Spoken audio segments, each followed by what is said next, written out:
It's Wednesday, August 5th. Today, stranded by the strike. How much some Winnipeggers are paying for accommodations and return tickets after the short-lived WestJet strike left them without a clear path home.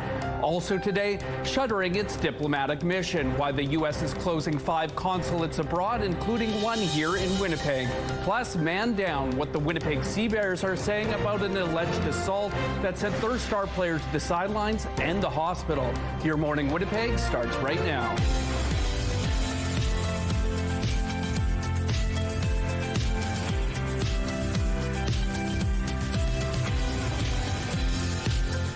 Good morning, I'm Daniel Homerson, joined by Tandy Vera on weather. Thanks so much for joining us on Wednesday morning. Short work week, obviously, with that long weekend, and we're almost halfway through already. Ainsley's going to continue her trip around the world with Folklorama. She's at the India Pavilion today. Probably my favorite of all the pavilions every year. Make it down there. Their dancing's fantastic. The food, of course. And it's a great day to hit Folklorama. It's a little warmer than we saw yesterday, or it's going to be warmer than we saw yesterday, isn't it? Yes, it is. It's going to be much warmer, but we do have that risk of thunderstorms and maybe some early showers in the late afternoons. Just keep that in mind. It's 12 degrees right now. Partly cloudy outside, mostly clear. Winds gusting southwest at 21 to 31 kilometers per hour. The pressure is falling and the humidity is sitting at 74%. So yes, yesterday we experienced those nice cool temperatures. It was a nice change from that heat that we've been experiencing, but we do have this low pressure system that I want to show you that's been forming out in the west and will likely taper into parts of the province, as you can see. So Environment Canada does say we do have a 60% chance of showers as late as in the late afternoon into the early evening with a risk of thunderstorms, and that's due to that low pressure system, which is likely to taper into the province by the late afternoon, as you can see. But by the late evening time, it will be clearing for Wednesday evening tonight. But tomorrow we also still have that 60% chance of showers as well as that risk of thunderstorm, and that'll be in the afternoon as well, because that low pressure system will be stalling out in the west and will again taper into parts of the province. So parts of southern Manitoba as well as parts in the north, but by Friday it will mostly be clearing. So just keep that in mind when planning out your day. But the heat will be increasing, in fact, as we can see, but mostly just clear skies for Friday, which we're going to have sunshine on the go for us. Looking at our 7-day forecast, our high today is going to be 25 degrees, so much warmer than it was yesterday. Tomorrow will be 28, so we're starting to heat up slightly, but again with that risk of thunderstorms as well as early morning showers. But I do want to mention, but the rest of the week is mostly going to be sunshine on the way with those mid 20 ranges of temperatures. So not too hot, not too cold, just the perfect in between to go out and maybe enjoy some Folklorama pavilions today. We begin with sad news this morning. Former CTV News chief anchor and senior editor Lloyd Robertson has died at the age of 92. Robertson anchored the CTV national newscast for 35 years before his retirement in 2011. CTV's Jean-Vieve Boschman reports on his legendary career. Well, that's the kind of day it's been on this Thursday. Along with that nightly sign-off, Hello. Lloyd Robertson offered generations of viewers a connection to the world. I'm Lloyd Robertson. We'll see how the world came to Canada. His authoritative voice was a landmark of the Canadian broadcast landscape for over 6 decades. I'm Lloyd Robertson, and I used to live here. Robertson's early years in Stratford, Ontario shaped his lifelong love of news. He recounted he was bitten by the broadcasting bug when he was a boy. He was watching local radio hosts at CJCS describe the Perth Regiment marching home from the Second World War. This is Lloyd Robertson. In high school, he got a job at CJCS. And it's also in high school that he met Nancy Barrett. She would become his wife in 1956 and mother of his 4 daughters. Robertson graduated, continued to spin records and read news until he knocked on CBC's door. I was hired by the CBC. My voice got me through. He moved to his first TV job in Winnipeg, going national a few months later on Christmas Day 1956. Who do you like, Charlotte? Elvis Presley. Elvis Presley. Robertson then worked in Ottawa before heading to Toronto. We interrupt this program. He said he fully understood his role in 1963 with the Kennedy assassination, marking the first big event where people tuned into TV rather than radio for breaking news. I felt that I was now involved in something that really mattered to people. Television news. Good evening. President Nixon's state visit to Ottawa. Robertson worked his way to the CBC's flagship news show, The National. But eventually, he grew frustrated with his editorial role. I was in the wrong union. I couldn't write. I couldn't edit. I could not participate in any way when I did a daily newscast. Robertson is leaving the CBC after 22 years. He signed on to CTV in 1976, co-anchoring with then-host Harvey Kirk. Good evening. Lloyd Robertson joins us tonight for CTV News. Bringing, says his longtime friend journalist Craig Oliver, instant credibility. That's Lloyd's legacy. He took this news department and put it on the map. The partnership lasted until 1984, when Kirk retired from the anchor desk and Robertson became senior news anchor. To me, it was the equivalent of being knighted. Throughout his career, Robertson often said he had the rare privilege of having a front row seat to history. Here's our summary of Apollo 11's Space Odyssey. Diana and Charles played their parts. What is there left to say but thank you, thank you, thank you to everybody. Tonight, face-to-face with... When he retired from the anchor desk in 2011, it marked the end of an era, said then Prime Minister Stephen Harper. You've been delivering the news since I was barely more than a boy. You've been doing it for so long and so authoritatively. You've almost become part of Canada's geography. Welcome back to W5. Robertson continued to work for CTV's W5 for a time and proved in 2018 that you can't take the news out of a news anchor. And I was able to walk away from this. And it's a pretty bad accident, as accidents go, and of accidents I've covered over the years myself. That's him reporting live on his own car accident. Longtime anchor of CTV News, he has gained public trust for his integrity. He received numerous recognitions, the Order of Canada, a Doctor of Laws from BC's Royal Roads University. A park was named after him. I'm about to be yesterday's news. He often said the greatest honor of his life was to chronicle the times, the events that marked Canada and the world for so long. And that's the kind of day it's been. I'm Lloyd Robertson. For all of us here at CTV News, good night. It strikes me that if you find something you love to do, Hi, guys. and you are able to do it, that's about as good as it gets in life. Geneviève Beauchemin, CTV News. The City of Winnipeg is seeking proposals for the new permanent fire paramedic station planned for Waverly West. Crews are currently working out of a temporary modular station on Eaglewood Drive. The permanent one will be similar in style and design to one which recently opened in Transcona.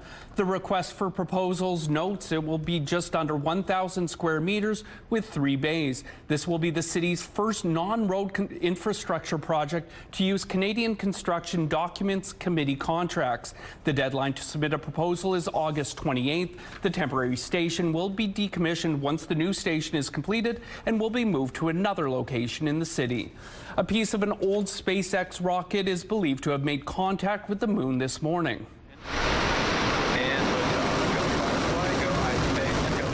The segment is about the size of a building. It was part of a Falcon 9 rocket that blasted off January last year. Impact was predicted to occur around 2:30 a.m. Eastern. We're still waiting for pictures because there weren't any spacecraft positioned to capture the impact live. NASA expects the collision will create a crater on the moon about 18 meters wide. This was a rare chance for scientists to observe the effect of space junk crashing into the moon. There's nothing more magical than making someone's dream a reality. I think probably the greatest compliment you could give any of us was, we're going to make an attraction out of your movie. A new feature documentary is being released August 20th. It's called Disney World Builders, and we get to step inside the world of some of the greatest stories and storytellers like James Cameron and Jon Favreau. This documentary explores how movies and franchises like Frozen are turned into immersive worlds across the Disney parks. And taking a look at our current traffic situation out on Kenniston and Sterling Line Way there. Not much to show you so far, but text those tips to us at 10400. And CTV's Ainsley McPhail is live this morning once again at Floculorama. Where are you this morning, Ainsley? We are at the India Pavilion, and India's association here in Manitoba has been around for 60 years. They also were one of the original pavilions here at Folklorama for 55 years.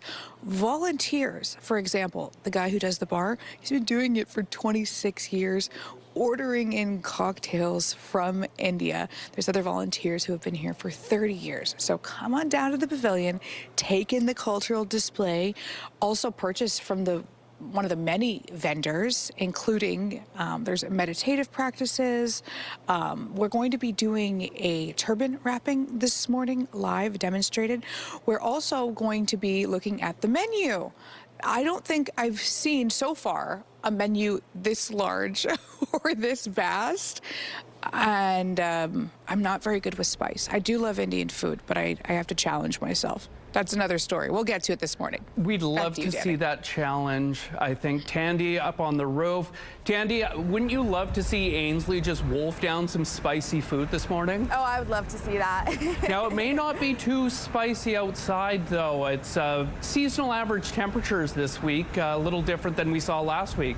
Yes, a little different, much cooler than we saw last week, which we want to experience a little bit of a break from that heat, which is nice. It's currently 12 degrees, partly cloudy outside, winds gusting southwest to 21 kilometers per hour. The pressure is falling and the humidity is sitting at 73%. So yes, a very chill start to the day, which I don't mind. I will say that chill does have a bit of a bite to it. It's a little bit tad bit cold, even with my jacket on right now, but across the province, we're experiencing these very cool temperatures right now, anything between 10 to 12 degrees, with the highest being 12 here in Winnipeg, in Portage, as well as in Churchill. I do want to make a note right now in Churchill, they are experiencing some mist, according to Environment and Climate Change Canada. That will clear off later on in the afternoon. Now, across the province, we do have that 60% chance of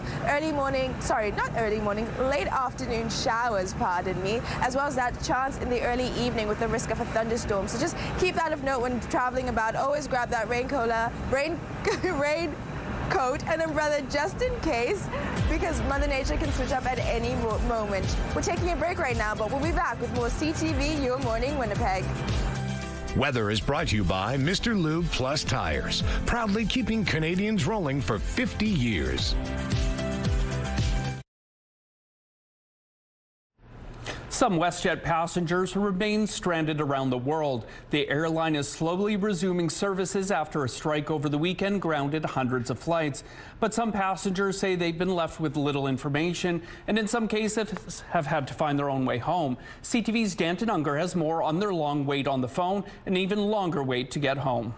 WestJet planes are back in the air, but several passengers remain grounded. We're all being stuck in limbo, basically. Winnipegger Julia Henry is in Jamaica, where she and her husband were visiting family. The couple was set to fly home on Monday, but their plans changed as flight attendants hit the picket line this weekend. Though a tentative deal was reached Monday, WestJet says more than 900 flights were canceled as a result. Henry's among them. Honestly, very frustrated. The communication is really awful from WestJet. After trying for a day to contact WestJet, Henry was finally told the earliest flight home would be next week. She decided to fly home earlier with a different airline, but it cost nearly $3,000. Which is completely insane, but there's not really much we could do about it in terms to get home. Meanwhile, the Santos family was supposed to have a quick layover in Iceland on their way home to Winnipeg. Instead, they've been stuck there since Sunday. It's been a hectic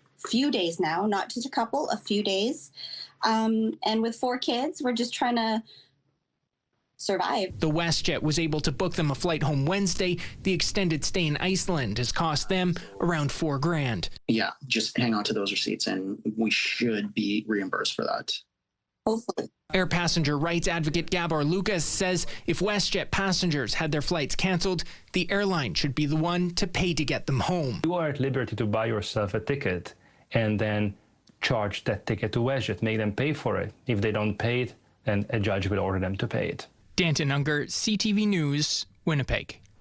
In a statement to CTV News, WestJet says it's working to restore its network and encourages guests to continue checking the status of their flights before heading to the airport.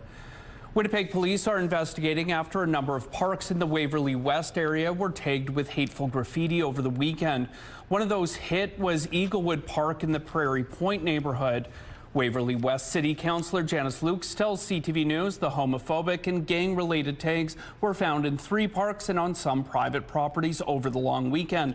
Luke says crews were expected to be out Tuesday to clean up the graffiti, but Neighborhood Association President Jasmine Brar says it should have been done sooner. Personally, for myself, this is completely unacceptable to leave this over the weekend. I spoke to many parents and residents in the neighborhood, and they don't feel safe sending their kids to the park. Brar says it's not the first time concerning graffiti has been found in the area. More than 100 wildfires are still burning across BC, leaving people scrambling to get out and others with no home to go back to. We're seeing fuel dryness the way we are seeing it right now. And then when you put 85 to 100 kilometer winds on top of that, it is an explosive and extremely dangerous situation in BC. There are more than 50 wildfires burning out of control, and the province has called in reinforcements. Crews from across Canada are helping, as well as firefighters from Mexico. The hot, dry conditions, along with dry lightning, is sparking flames across southern BC, and those conditions are expected to continue this week. There are thousands of evacuation orders and alerts, with many more on edge as the fire spreads. Meantime, a man has been arrested for suspected arson in connection with one of the wildfires burning out of control in Washington state. Lost my dog Diamond, and my little daughter lost her kitty cat Bubbles, and I lost Henny Penny, my chicken. I don't think I'm going to rebuild here because I don't ever want to have to relive a fire coming up this hill again. 37-year-old Aaron Farinacci was taken into custody after he was allegedly seen kneeling near grass at the site of the Old Trails fire, and the Spokane County Sheriff says he was found with matches and a lighter. Fires burning in Washington state have destroyed more than 700 structures and forced nearly 65,000 people to evacuate their homes. It's the state's worst wildfire season in 30 years, with dry, hot, windy weather fueling the flames. The governor called it a nightmare situation and has declared a state of emergency. The provincial and federal governments are continuing to crack down on aquatic invasive species. A third roadside blitz was conducted from July 17th to the 19th on Highway 1 near the Manitoba-Ontario border. 519 vehicles were stopped and 616 watercraft and related equipment were checked. 137 failed inspection. 15 required decontamination, but none had visible zebra mussels present. In June, 1 in 4 watercraft failed the inspection and 1 had visible zebra mussels present. Getting your little ones ready for breakfast isn't always easy.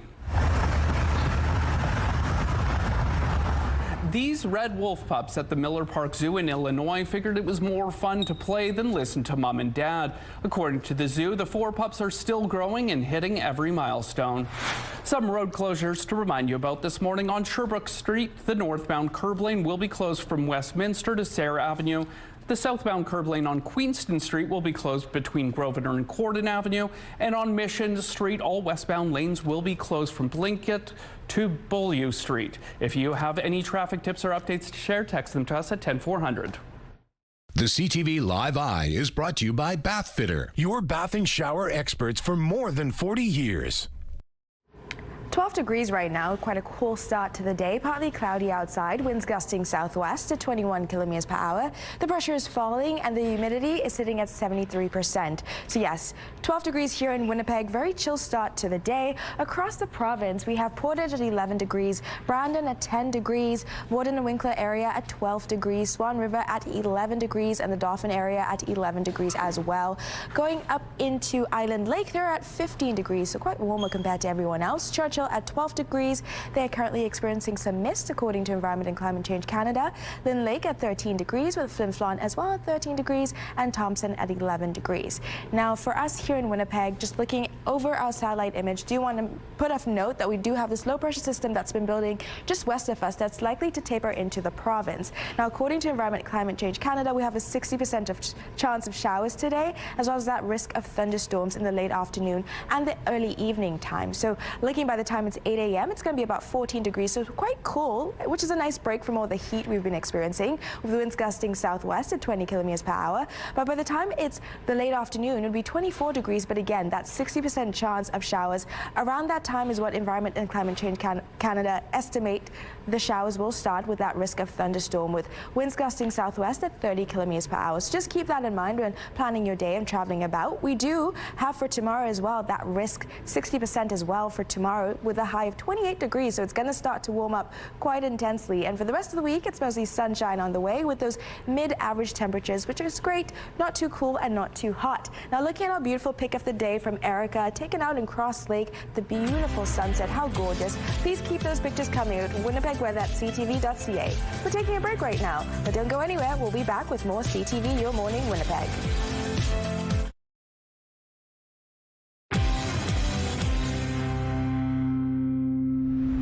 New data from Visa suggests consumers spent more in both Canadian host cities during the summer's FIFA World Cup. The credit card company says match day spending rose nearly 25% in Toronto and almost 13% in Vancouver. Both were compared with the same days a year ago. Toronto saw the largest game day increase in spending when Germany took on Ivory Coast on June 20th.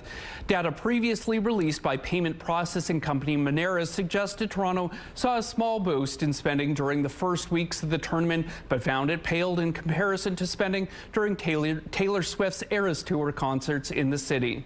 When booking flights, renting a car, or reserving a hotel room online, with all the websites to choose from, you're being warned to make sure the price listed is in the correct currency. Here's CTV's Pat Foran. Nothing indicated that it was in U.S. dollars. Nothing at all. And Elizabeth Haddock of Orangeville planned a trip with her friends to Picton and needed a hotel room for 2 nights. She started her search on Trivago, which took her to the website super.com. She booked a room and thought she was paying in Canadian funds. it wasn't until I got my credit card bill. Haddock says instead of being charged $430 Canadian, it was $430 US, so the total jumped to $610.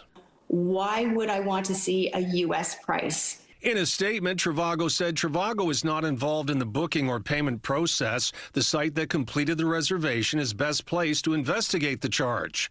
When Haddock reached out to super.com, she was offered a $43 credit, which she declined. Normally, when you book anything online, I always get the price I expect. Suraj Gugania Vaughn needed a rental vehicle for a trip to Vancouver. He booked with Next Car Rental, which stated on its website transactions were in Canadian dollars. But if you prepay for a rental, it's in U.S. funds. Gugania felt that was misleading. It seemed like Canadian to me because it had the Canadian taxes and everything. And then later on, when I look at my credit card statement, I see that it was charged in USDs. Instead of paying $420 Canadian, it was $420 US, which made the charge $611. After we contacted Next Car Rental, the company said it made some changes to its website, saying we removed the line about all transactions being in Canadian dollars. All prepaid reservations booked on nextcarrental.com are in US dollars and always have been. The best websites will make it very clear. Travel experts say the best advice is to check websites carefully before finalizing transactions. On the final page, I want to see if it's in CAD or USD, and if it doesn't say, I go back a page and double check personally. In Gugania's case, Next Car Rental refunded the difference. As for Haddock, she feels she deserves money back too. I want the difference to be refunded to my credit card. Pat Foran, CTV News. Just taking a look outside on the Provencher Bridge there. Not much traffic out there, but don't go away. We'll be right back with more CTV, Your Morning Winnipeg.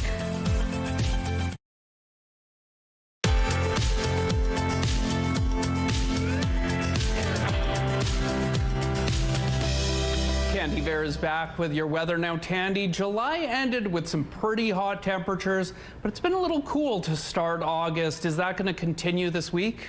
Well, the heat is ramping up starting today as well as tomorrow, but it will start to cool with those mid-average temperatures for the rest of the week. It's 12 degrees right now, partly cloudy outside, winds gusting southwest to 21 kilometers per hour. The pressure is falling and the humidity is sitting at 73%. So now looking at our satellite image, as I mentioned before, we have this low pressure system that's been installed just west of us that's likely to taper into the province. And that's why we have the 60% chance of precipitation for us here in Winnipeg and just across the province for today. Our high, as I said, is going to be 25 degrees, winds gusting southwest at 30 kilometers per hour. Again, those late showers might start as early as the late afternoon into the early evening. According to Environment and Climate Change Canada, they will clear off by the later part of the evening time. So late evening, around midnight, it should clear off. But going into tomorrow, we still do have that risk as well. But overnight, as I said, 15 degrees, winds gusting southwest at 20 kilometers per hour. Again, still that 60% chance of showers, but Environment and Climate Change Canada do note it will be for the early evening. By the later evening, as I mentioned before, at midnight, it will clear off. But looking into tomorrow, we still do have that risk. A high of 28 degrees, so that heat is ramping up. Winds gusting southwest at 30 kilometers per hour. There will be increasing cloud coverage throughout the late part of the afternoon with that mix of sun and cloud, kind of the same mixed bag we had yesterday, except with that 60% chance of precipitation as well as that risk of a thunderstorm. And going into our 5-day forecast, it's mostly sunshine on the way for us with those mid-average temperatures ranging between the mid-20s, but mostly sunny days ahead. So as you plan your Folklorama visits, be a perfect time to go out and take a walk. The U.S. State Department is reportedly planning to downsize by closing 5 consulates, including the one in Winnipeg. The closure would be part of a broader effort to reduce the number of American diplomatic missions worldwide, but the move is drawing some criticism from folks here in Manitoba. CTV's Alex Carpa reports. Winnipeg's U.S. consulate has supported Americans and Canada-U.S. trade ties for around 25 years, but Reuters reports the U.S. now plans to close it. It's a shame that we won't have direct U.S. representation in the city. The closure comes amid strained bilateral relations, but is reportedly driven by budget cuts and Trump's America First agenda. Critics argue the move ignores Winnipeg's strategic role, including its NORAD operations and cross-border partnerships. I really do hope there's some strategic thinking behind here, because if not, again, this points, shows allies that the U.S. is ready to drop us at a moment's notice. Winnipeg's office opened in 2001 and is currently the smallest U.S. diplomatic mission in Canada. CTV News political analyst Eric Ham says he isn't surprised by the move. We know that this is something that when the president came into office, with the creation of DOGE, that there would be massive cuts all throughout the government. The reported shutdown is one of 5 planned worldwide as part of a broader effort to shrink the American diplomatic footprint. Ham believes this could be the beginning of more closures. We know that the administration is beginning that process of attempting to downsize even more federal government employees. And I suspect with that will be, of course, the closure of facilities as well. The other closures include offices in Grenada, Japan, Cameroon, and Indonesia, but it's not yet known exactly when these closures will take place. Alex Carpa, CTV News, Winnipeg. The Winnipeg Sea Bears say the team's top scorer won't be hitting the court for Thursday's playoff game after an assault in downtown Winnipeg. In a statement released Tuesday, the basketball team alleges Teddy Allen was the victim of an assault at the hands of security at a nightclub over the weekend. It says his injuries are significant, and while he's out of hospital, the club says he will need further diagnosis, follow-up care, and possibly surgery. CTV News reached out to Winnipeg police, who tell us they're aware of the incident and are investigating. Allen is the leading scorer in this CEBL, averaging 27.8 points per game this season. Canada-U.S. Trade Minister Dominic LeBlanc is back in Washington this week. This is his second visit to D.C. in 2 weeks. for Minister LeBlanc and Chief Negotiator Janice Charette. CTV News can confirm the minister is still in Washington today. He's expected to meet with business leaders and key senators who may be able to help Canada in trade talks. The U.S. triggered a review of CUSMA last month. A new round of 50% tariffs are also set to take effect on August 19th. There will soon be a lot more eyes in the sky thanks to a multi-billion-dollar government contract. The ability that we're delivering them will be used to support jet fighters, aerial drones, Navy ships, forward operating bases. Telesat has signed a deal worth $2.3 billion to provide high-speed satellite communications to the Canadian Armed Forces in the Arctic. The Ottawa-based company will be expanding its number of satellites from 156 to 225. The satellites will help expand the already existing network, and there will be a spillover effect for residents of the far north where connectivity is an issue. It's one of the first major military contracts to be handled by Ottawa's new Defense Investment Agency. Ukraine has launched a series of drone attacks that Russian officials say have left 5 people dead. The strikes hit warehouses operated by Russia's top online retailer, Wildberries. The company says a fire broke out at one of its logistics centers after the strike. The attack comes after Ukrainian drones struck another Wildberries site in Russia's Samara region on Sunday, about 800 kilometers from Ukraine's front lines. Often described as Russia's version of Amazon, Wildberries says more than a dozen of its sites have been targeted in recent weeks. 13 hospitals in Ontario are testing an artificial intelligence tool that predicts who's at risk of getting delirium. Research shows 1 in 4 adults become delirious during a hospital admission, and that figure worsens to about 1 in 2 hospitalized patients 65 and older. Almost any medical condition can lead to this acute brain failure, which causes a patient to suddenly be confused, hallucinate, or be aggressive or sleepy. Doctors in Ontario created an AI prediction calculator to suggest which patients to prioritize to try to prevent delirium. Experts say up to 40% of delirium cases can be prevented with proper sleep, hydration, nutrition, and mobility. Taking a look at the current traffic out on McPhillips, moving pretty well out there so far. And our look at gas prices here in Winnipeg, the average is $1.75. That's a small drop compared to yesterday, and the lowest price in the city is $1.61. All this information is on GasBuddy.com. The Price at the Pump is brought to you by the Kidney Foundation. Help by donating your card today. Ainsley McPhail is at Folklorama's India Pavilion. She's going to get some details on their cultural displays after the break.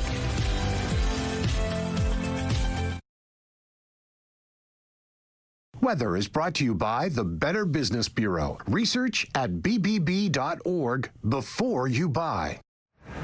Nice, cool start to the day, and I can see the sun starting to peek through the clouds, so beautiful, cool start. It's 12 degrees right now, winds gusting southwest at 21 kilometers per hour. The pressure is falling, and the humidity is sitting at 73%. So across the province, we have this mixed bag of very cool temperatures. Anything between 12 to 15 degrees is what we're experiencing right now, with Lynn Lake actually at 15 degrees. I do want to put a note out. Brandon is 10 degrees right now, but according to Environment and Climate Change Canada, they're experiencing some light rain shower at the moment, which is to be expected for us here in Winnipeg in the later part of the day, in the late afternoon to the early evening. For parts of northern Manitoba, they have a 30% chance, not as high as it is for southern Manitoba, for that chance of light precipitation or that risk of thunderstorms. So just want to keep that in mind. Grab that raincoat, grab that umbrella just in case, because Mother Nature will change up at any moment. But again, very nice, cool start. Might need a very light jacket because of the chill.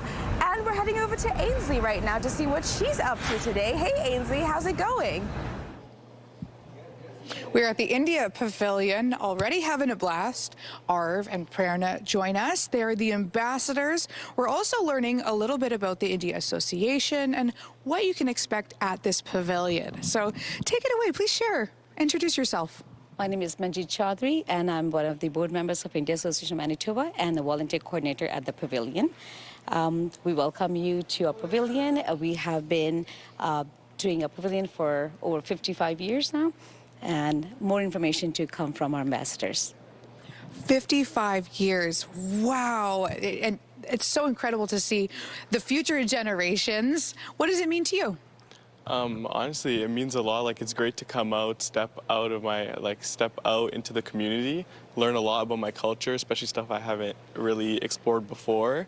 I did learn a lot. I suppose also, like, as an ambassador, we're emceeing, so I got to step out on stage in front of everyone, and I think I grew a lot, and I got to experience a lot of stuff that I haven't before.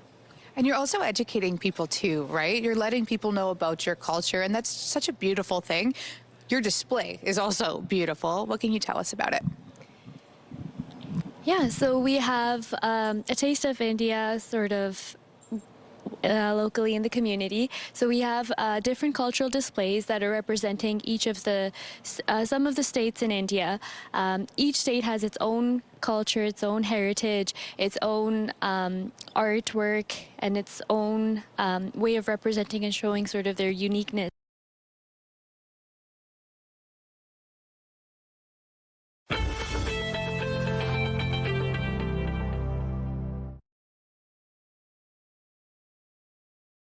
A look at the early markets. The Dow Jones rose 199 points. The Nasdaq is flat. The S&P index added 31 points. The Canadian dollar is lower, set to 71.10 cents U.S. Overseas, the Hang Seng had small gains, and the Nikkei boosted 2,342 points. A man accused of gunning down a soccer player in a brazen targeted shooting outside a Winnipeg soccer complex has been arrested more than 2 years later. Winnipeg police say 24-year-old Trezor Horrenbear was arrested in Langley, BC Thursday. He was turned over to local authorities Monday. He's charged with first-degree murder in connection to the fatal shooting of 22-year-old Mohammed Youssef Abdullahi in the parking lot of a soccer complex in July of 2024. Horrenbear was named the fourth most wanted fugitive in Canada last fall by the Be on the Lookout program, which put up several billboards seeking tips and offering a $100,000 reward. We reached out to the BOLO program to find out if the reward will be paid out. We're still awaiting a response. 2 other suspects were arrested in connection to the shooting last year. A search is underway in northern Manitoba for a fisherman who is feared to have drowned. Mounties say 60-year-old James Redmond from Alberta was reported missing Monday morning. Investigators have since found some of his gear along the Nelson River, approximately 200 meters upstream from the dam at the Kelsey Generating Station. RCMP drones and a private diving team were expected to join the search Tuesday. A major digital wallet flaw has left hackers with more than 140 million in Bitcoin. Thousands of accounts were hacked through a flaw in security devices sold by Canada-based company CoinKite. These so-called cold Bitcoin wallets use hardware and software to keep the funds offline, which is supposed to be safer from hackers. Galaxy Research, of a digital financial services firm, says within 41 minutes, hackers had drained more than 1,000 Bitcoins from more than 1,000 addresses. And earlier this week, that number grew to 1,500 tokens. CoinKite's CEO has since issued an apology, saying the company is heartbroken and is taking full accountability for the firmware bug. A town in Quebec's Laurentians region is under a state of emergency after a downpour caused significant damage. It's getting more frequent. I think that's the scary part, is that this type of, not to this magnitude, nobody here has ever seen this, but the rainfall warnings and the more serious washouts are happening. In the town of Les Anciens, north of Montreal, landslides have caused roads to collapse. Hundreds of people are trapped at homes and cottages, some of them without power. The region saw 105 millimeters of rain from Sunday to Monday, causing rivers to spill their banks. Town officials say crews are working as fast as they can to repair the roads. In the meantime, people are being told to limit travel and avoid the affected areas. Meantime, Montreal's arson squad is taking over the investigation into a fire that left a mosque damaged. 55 firefighters were called when a parked truck ignited between 2 buildings on Friday. The mosque was damaged when the fire spread to a container near the building. Montreal police say for now the fire is not considered criminal in nature. The arson squad is taking over because firefighters were not able to determine the cause of the fire. Officials in Cuba are working to restore power after the island suffered its 6th nationwide blackout since the start of the year. Cuba has struggled to keep the lights on since the United States began its energy blockade. Now, rough weather has created additional challenges in restoring power. Most Cubans only have electricity for a few hours a day, and there's no clear end in sight for the crisis that has now lasted months. An alarming discovery in the Atlantic Ocean off the coast of Massachusetts. The southern warm water species being caught on rod and reel off the beach on Cape Cod. That just doesn't happen. Two brothers fishing on a beach at night reeled in this 5-foot tiger shark, the kind of catch usually seen in the Caribbean. Scientists warn that the tropical species is showing up farther north because of warmer waters caused by climate change. Police in Sault Ste. Marie, Ontario had an unusual suspect outside the station recently. A black bear climbed up a utility pole in front of the building. With nowhere else to go, the bear eventually surrendered and made its own way back down. Officers watched from a safe distance, then gave it a police escort off the property and back towards the woods. Some road closures to remind you about this morning. On Sherbrooke Street, the northbound curb lane will be closed from Westminster to Sarah Avenue. The southbound curb lane on Queenston Street will be closed between Grosvenor and Corden Avenue. And on Mission Street, all westbound lanes will be closed from Plinkett to Beaulieu Street. If you have any traffic tips to pass along, text them to us at 10400. 12 degrees right now, partly cloudy outside, winds gusting southwest at 21 kilometers per hour. The pressure is falling and the humidity is sitting at 73%. Now, looking at our satellite image right now, as I mentioned before, we have this low pressure system that's been building out from the west of us and has actually begun to taper into parts of Manitoba. Specifically in the Brandon area, they're experiencing some rain right now, light rain shower, according to Environment and Climate Change Canada. But looking at our highs today, what we have on tap, I'll step out of the way here. Churchill at 13 degrees. Again, with that chance of early morning showers maybe for them. Thompson at 23 degrees with that chance of showers as well. Island Lake 23, mostly a mix of sun and cloud for them on tap today. Lynn Lake at 18 degrees with that chance of showers. Flin Flon at 18 as well with the same chance of showers. Norway House with that chance of showers with a mixture of sunlight in between, as well as the Pa. Looking at Swan River, 22 degrees, mix of sun and cloud. Dauphin area, 22, as well as Brandon, 23 degrees. They also do have a risk of thunderstorms, as we do here in Winnipeg, and as Winnipeg, 25 degrees with that risk in the later part of the afternoon. Steinbach at 26 degrees, mostly a mixed bag of sun and clouds, which is across the province. We're going to have either sunshine or a few cloud coverage in between, but again, with that risk of light precipitation in the form of showers or light rain. Red Lake at 24 degrees, Kenora at 24, mostly a mix of sunshine and cloud coverage for them, so not too much rain on the forecast for our friends out into the east. And looking into our 7-day forecast, as I mentioned, today our high is 25 degrees, tomorrow it'll be 28, so that heat is ramping up slowly but surely, again with that 60% chance of showers, unfortunately for here in Winnipeg, as well as a risk of thunderstorms in the late afternoon. But the rest of the week, it's mostly sunshine that we have on tap with those mid-average temperatures, so a great time to go out, enjoy Folklorama Pavilions. I keep saying that, but yeah, mostly sunshine on tap for us for the rest of the week. All right, checking in now on Bo and Gabby at Bounce 99.9. Good morning, you two. Hey, good morning, Dan. Look at Gabby wearing glasses today. Wow. I just wanted to copy Bo. I'm always trying to be his twin. It's what we do here. I went to an eye exam yesterday for the first time in 5 years. My eyes are no worse. They're no better, but bingo, here you go. That's all we can hope for. Exactly. All the better to see you with here on CTV. We were talking about cash. I don't like cash. Don't get me wrong. I like money, but I was in the drive-thru the other morning, and in front of me, I could hear the daughter giving her dad heck because Dad was paying for the order with cash and holding us all up in the line, and I had a chuckle thinking, yeah, that's it. Cash should not be allowed in a drive-thru. Okay, that's my stand, and I'm sticking with it. Bo wants to actually ban cash from grocery stores and drive-thrus, whereas I'm that person. If I actually have cash for once, I'm so excited to pay with it. It's like it's burning a hole in my pocket or my wallet. I'm like throwing coins at them in the drive-thru. I'm like, take my money, take all this cash. Look how rich I am with my toonies and my loonies. How about you, Dan? Oh, I love pulling, the stack of $5 bills out of my pocket. No, I never carry cash around. It's always weird when you're in the States. I always feel you have more cash there in the $1 bills, but I don't carry cash. But when I do get that feeling too, like, hold on, I have cash. But most places, I mean, you go to a hockey game, a football game now, you can't even pay with cash anymore. So that's why Bo loves the Bombers so much. Exactly. You're doing it right. Tap, tap, tap. I'd love them a lot more if they started winning at home. But you got to be careful, too, with the tapping, right, Gabby? Because you can get fees at the bank for that. I just found out today, Danny, I kid you not, oversharing this morning, we have $44 of service charge fees because I'm always tapping our joint account. It's like beep, beep, beep. I'm always beep, beep, beeping everywhere I go. And now here we are spending $40 a month because I beep our card too much. Gabby, Maybe you Gabby, should Gabby. use cash.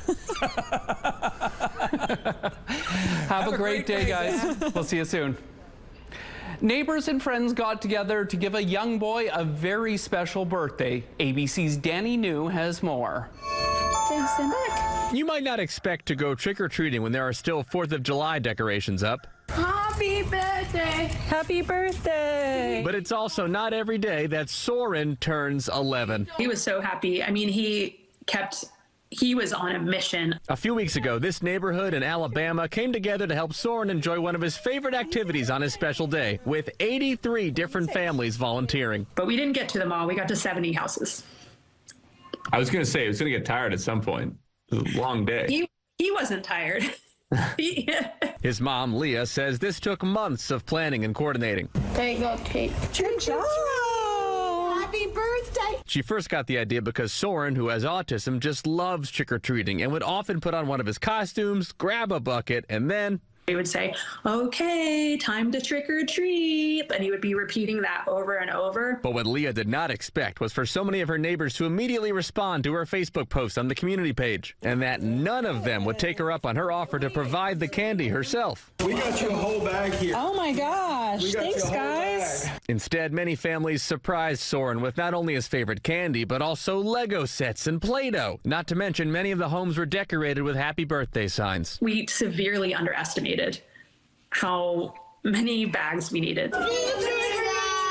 But maybe the best part was that Soren got to meet so many of the other kids in the community, and now neighbors are coming up to him all the time. The other day we went to the pool and like 4 or 5 people were trying to talk to him about his birthday. My overwhelming feeling was really just like relief, because I know he's safe here. By the way, Leah said that many of those kids who opened the door have now told their parents that they want to go trick-or-treating this Halloween with Soren.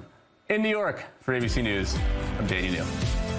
Quick traffic alert to pass along. Lights are without power on King Edward and Logan. Treat that intersection as an always stop and use caution traveling through. Expect some southbound delays, but don't go anywhere. We will be right back with more CTV, Your Morning Winnipeg. It's Wednesday, August 5th. Today, left in limbo, how WestJet flight disruptions are directly impacting Manitoba families. Plus, under investigation, what officials are saying about hateful graffiti found in South Winnipeg. And making progress why a clinical trial in Canada could be life-saving for the Democratic Republic of Congo. Your Morning Winnipeg starts right now.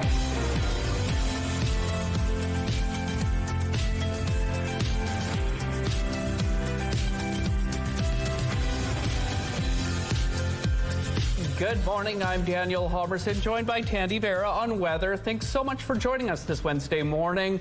Ainsley McPhail is continuing her trip around the world with Folklorama. She's at the India Pavilion today, learning about the culture, some of the dancing, and of course the food there.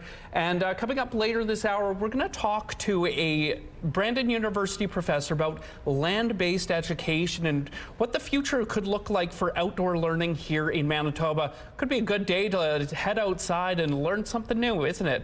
Yes, it could be a good day for the early part of the day, but for the late afternoon, you might want to grab that raincoat or umbrella just in case. It's currently 12 degrees, partly cloudy outside, winds gusting southwest at 21 kilometers per hour. The pressure is falling and the humidity is sitting at 73%.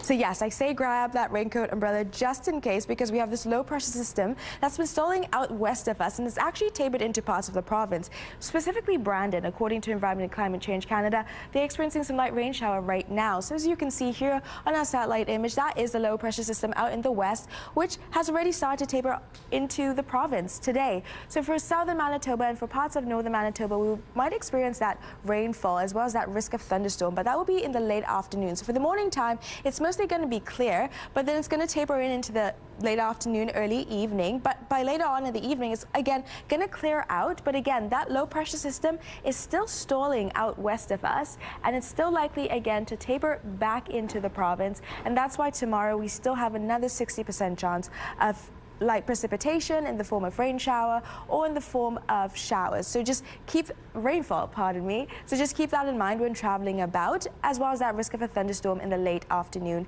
evening time. But it's going to clear off eventually by Thursday evening. It's mostly going to be clear for us here in Manitoba. Mostly southern Manitoba will experience that clearing, but for different parts up north, there might be some scattered precipitation just to keep aware of. But looking at our 7-day forecast today, our high is going to be 25 degrees. So that heat is ramping up tomorrow at 28. So it's going to get more intense. Throughout the week, we're going to expect those mid-average temperatures. So nice sunny days ahead. Looking at our weather out of the day from Anna, 9 years old. This is so cool, so hip. I love it so much. To submit your child's weather out of the day, visit our website, ctvnewswinnipeg.ca, and fill out the form. Your art can be shown on Your Morning Winnipeg, and it will also enter you into our monthly contest for a chance to win a $100 gift card from Crocodile on Kenniston and Regent locations. The Weather Art of the Day is brought to you by Crocodile Paint Your Own Pottery, now open on Regent and Kenniston.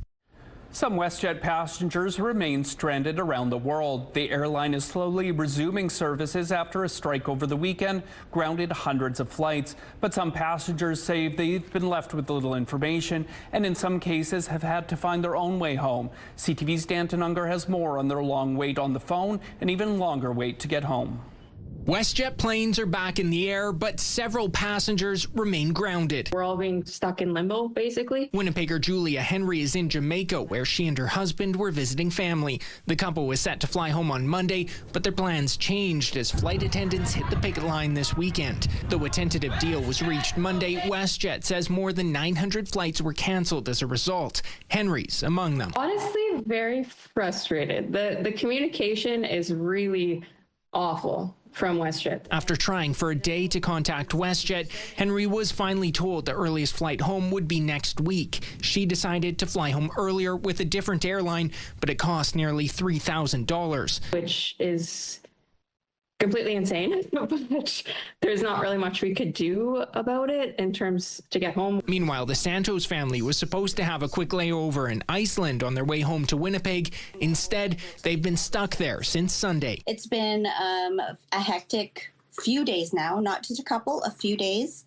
And with 4 kids, we're just trying to survive. The WestJet was able to book them a flight home Wednesday. The extended stay in Iceland has cost them around $4,000. Yeah, just hang on to those receipts and we should be reimbursed for that. Hopefully. Air passenger rights advocate Gabor Lucas says if WestJet passengers had their flights canceled, the airline should be the one to pay to get them home. You are at liberty to buy yourself a ticket and then charge that ticket to WestJet, make them pay for it. If they don't pay it, then a judge will order them to pay it. Danton Unger, CTV News, Winnipeg. In a statement to CTV News, WestJet says it's working to restore its network and encourages guests to continue checking the status of their flights before heading to the airport. Winnipeg police are investigating after a number of parks in the Waverly West area were tagged with hateful graffiti over the weekend. One of those hit was Eaglewood Park in the Prairie Point neighborhood. Waverly West City Councillor Janice Lukes tells CTV News the homophobic and gang-related tags were found in 3 parks and on some private property over the long weekend. Luke says crews were expected to be out Tuesday to clean up the graffiti, but Neighborhood Association President Jasmine Brar says it should have been done sooner. Personally, for myself, this is completely unacceptable to leave this over the weekend. I spoke to many parents and residents in the neighborhood, and they don't feel safe sending their kids to the park. Brar says it's not the first time concerning graffiti has been found in the area. Meantime, Winnipeg police have arrested a 29-year-old man after he allegedly pulled a gun on another driver during a road rage incident. It happened around 6 Monday morning in the area of St. James Street and Ness Avenue. According to police, a 29-year-old driver pulled out a handgun during an argument with a 53-year-old man behind the wheel of another vehicle. The 53-year-old sped off but was followed by the 29-year-old who managed managed to pull in front of him, forcing him to stop. We're told the 29-year-old then got out of his vehicle, still holding the gun, but left when he saw the other driver calling police. Police tracked down the suspect and charged him with assault with a weapon. Health Canada has authorized Moderna to conduct a clinical trial on a new vaccine for Ebola. The mRNA shot would target the form of the disease blamed for an outbreak in the Democratic Republic of Congo. More than 1,700 people have died. Moderna says the first volunteer in the trial received the vaccine Monday in Nova Scotia. 80 people are expected to be enrolled, including in Toronto. Ebola has never been detected in Canada. However, it will be the first country to participate in Moderna's trial as part of a global effort to develop a vaccine. A man has been arrested for suspected arson in connection with one of the wildfires burning out of control in Washington state. I lost my dog Diamond, and my little daughter lost her kitty cat Bubbles, and I lost Henny Penny, my chicken. I don't think I'm going to rebuild here because I don't ever want to have to relive a fire coming up this hill again. 37-year-old Aaron Farinacci was taken into custody after he allegedly was seen kneeling near grass at the site of the Old Trails fire, and the Spokane County Sheriff says he was found with matches and a lighter. Fires burning in Washington state have destroyed more than 700 structures and forced nearly 65,000 people to evacuate their homes. It's the state's worst wildfire season in 30 years, with dry, hot, windy weather fueling the flames. The governor called it a nightmare situation and has declared a state of emergency. Getting your little ones ready for breakfast isn't always easy. These red wolf pups at the Miller Park Zoo in Illinois figured it was more fun to play than listen to mom and dad. According to the zoo, the 4 pups are still growing and hitting every milestone. And taking a look at the current situation out on Portage Avenue, not much to show you there, but you can pass those tips along to us at 10-400. Shopify saw a 34% jump in revenue growth and 18% increase in free cash flow margins in the quarter ending June 30th. This was a monster quarter. More than 30% growth in GMV and revenue and gross profit and free cash flow, said Harley Finkelstein, president of Shopify. We power every kind of business, and with AI, we're expanding what's possible for all of them. Shares of SpaceX slumping more than 10% pre-market to about 111 this morning, even after the rocket company reported a 92% surge in quarterly revenue. Investors were spooked by the company's $18.4 billion spending in capital expenditures in the second quarter alone, compared to the $2.8 billion in the prior year.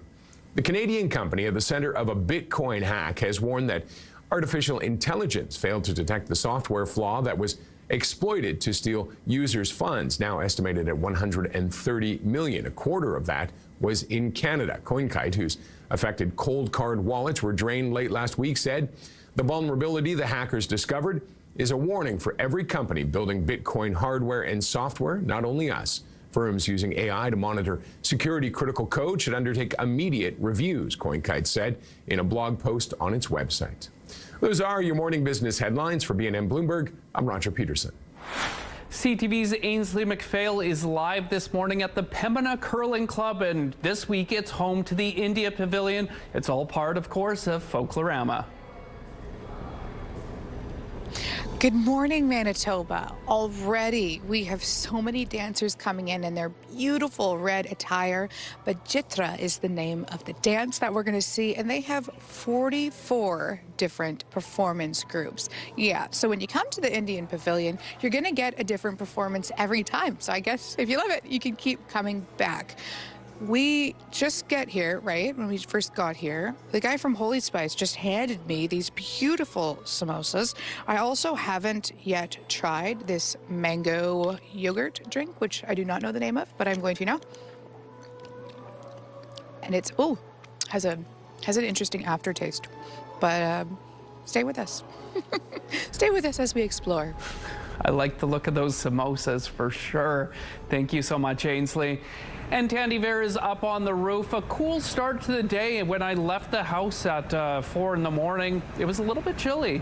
it is a little chilly still right now. The wind has a bit of a chill to it, but I like the cool temperatures, especially it's a break from that heat that we've been experiencing. It's 13 degrees right now, mostly sunny outside, that beautiful sunshine just hitting just right. Winds gusting southwest at 22 kilometers per hour. The pressure is falling and the humidity is sitting at 67%. So across the province, we're dealing with a very chill start to the morning, a little bit of a break from that heat that we've been experiencing. I do want to note, before earlier I had said Brandon was experiencing some light rain shower. According to Environment and Climate Change Canada, the rain has lifted, so now it's pretty sunny over there. So just shows you how Mother Nature can switch up at any moment. And we too here in Winnipeg have that 60% chance, pardon me, of those early light showers in the late afternoon time. So just want to keep that in mind because it could happen, but not for a long period of time, according to Environment and Climate Change Canada. And right now in Churchill, I also do want to put up note that they're experiencing some fog. They had mist earlier, now it's foggy out there, so the weather is changing on us. So just keep that in mind when traveling about and grab that raincoat and umbrella.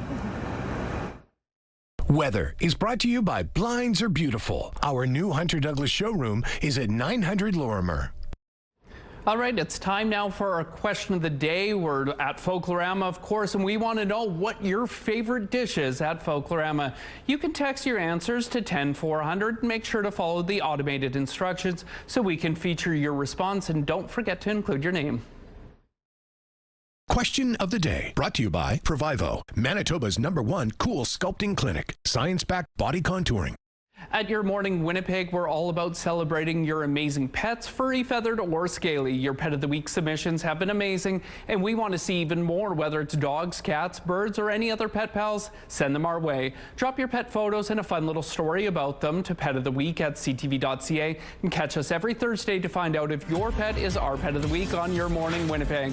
We're going to take a short break, but we will be back with plenty more here on CTV, Your Morning Winnipeg.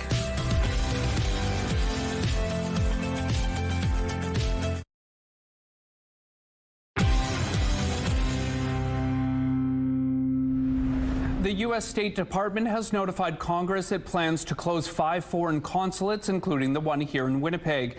This is according to people who spoke to Reuters on condition of anonymity because the notice wasn't public. The consulate is located in the office tower at 201 Portage Avenue at the corner of Portage and Main.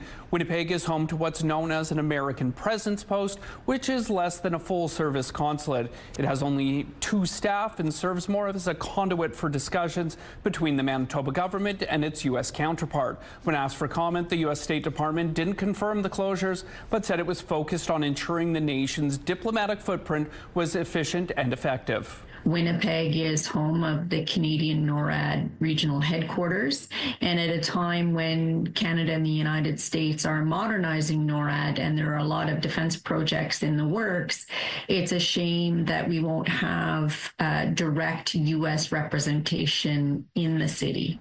According to Reuters, the other posts being closed are in Grenada, Japan, Indonesia, and Cameroon. The city of Winnipeg is seeking proposals for the new permanent fire paramedic station planned for Waverly West.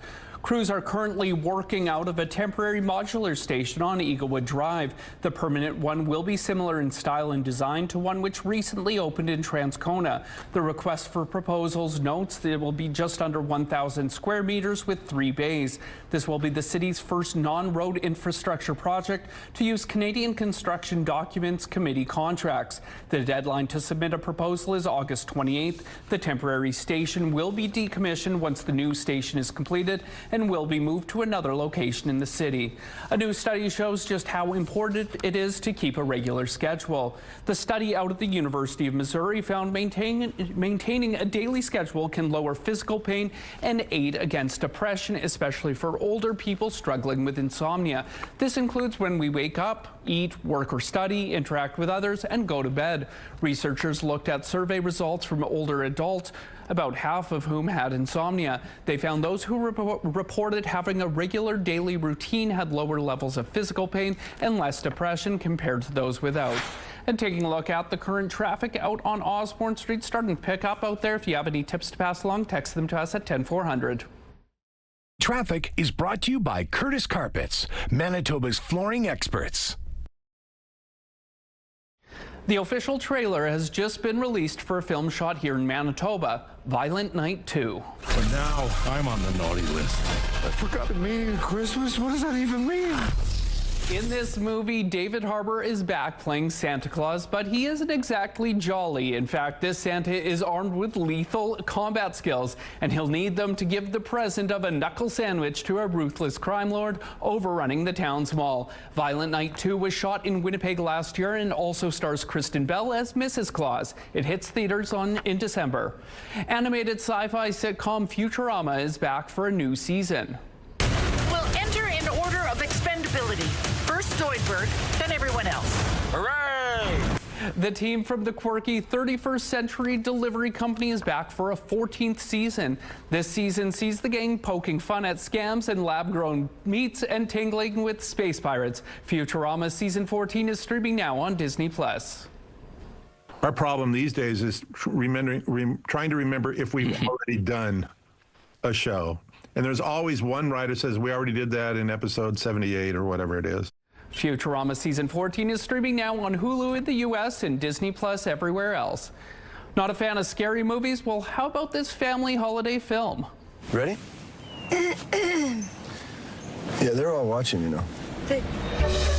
Are you ready for round 2 of The Stone Family? Well, the beloved Christmas film The Family Stone is getting a sequel. The original was released in 2005 and starred the late Diane Keaton. The same writer and director is now working on the second film. In a recent interview with Entertainment Tonight, Luke Wilson, who also stars in the original, says he's read the script and it's really funny.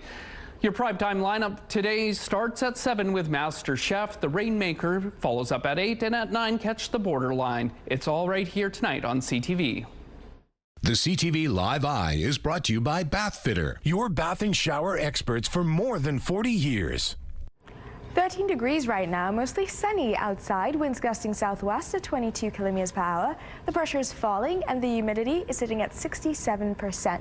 So 13 degrees, mostly sunny outside. It looks very beautiful outside. Looking at our currents across the province, we have Portage at 12 degrees, Brandon also at 12 degrees, mostly cloudy for them right now. Dauphin at 12 degrees, Swan River also at 12 degrees, with Gimli at 11 degrees. So these very chill, cool temperatures to start off our morning for us. We have Flin Flon at 13 degrees with Lynn Lake at 13 as well. Churchill at 11 degrees. They're currently experiencing some mist. They were experiencing some fog earlier on, so just been changing between fog and mist according to Environment and Climate Change Canada. Thompson at 12 degrees and Island Lake at 15 degrees as well.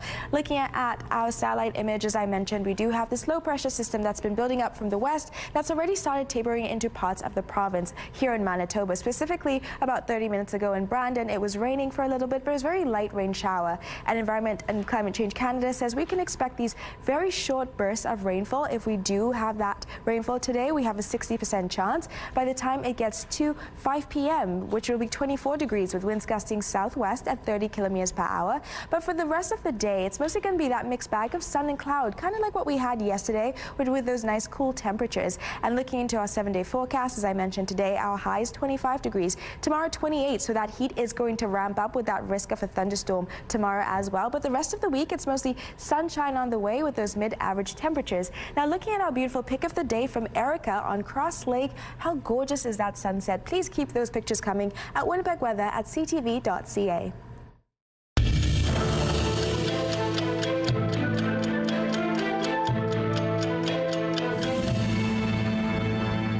August 5th, 1858. American businessman Cyrus Field finished laying out the first transatlantic telegraph cable between Newfoundland and Ireland. However, after several weeks of use, the cable burned out.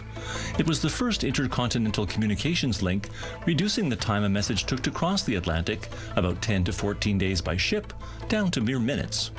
August 5th, 1924. The comic strip character Little Orphan Annie by Harold Gray made her debut. Annie was not originally intended to be the star of the strip, which came to bear her name. The strip became a cultural phenomenon, expanding eventually into radio dramas, films, television productions, and the hit Broadway musical, Annie. August 5th, 2024. U.S. Vice President Kamala Harris secured the Democratic presidential nomination. Harris became the first woman of color at the top of a major party ticket. The renomination happened online rather than at the Democratic Party convention. The nomination opened up after the decision by President Joe Biden not to seek re-election in 2024. This morning, we're remembering and honoring an icon in Canadian journalism. Former CTV News chief anchor Lloyd Robertson has died at the age of 92. And that's the kind of day it's been. I'm Lloyd Robertson. For all of us here at CTV News, good night. What is there left to say but thank you to everybody. Robertson's broadcasting career started in 1952 at a local radio station in his hometown of Stratford, Ontario. His television career began here in Winnipeg. He made his national debut in 1956 with the CBC before moving to CTV National News in 1976. His trusted voice echoed through homes for more than 6 decades. He covered the Kennedy assassination, Neil Armstrong's first footsteps on the moon, Terry Fox's inspiring attempt to run across Canada, as well as the fall of the Berlin Wall, the 9/11 terrorist attacks, and the 17 federal elections. He was presented the Order of Canada in 1998 and was named Canada's most trusted news anchor 11 years in a row by TV Guide magazine. He was married in 1956 to his high school sweetheart Nancy and had 4 daughters and 7 grandchildren. CTV National News chief news anchor and senior editor Omar Sachedina shared his memories of Lloyd Robertson. Over the past few years, he would often send me emails from time to time, words of encouragement, words of reassurance. And he would also at times give me constructive criticism, which I would always welcome because he is the master after all. We will miss him. We will miss him enormously.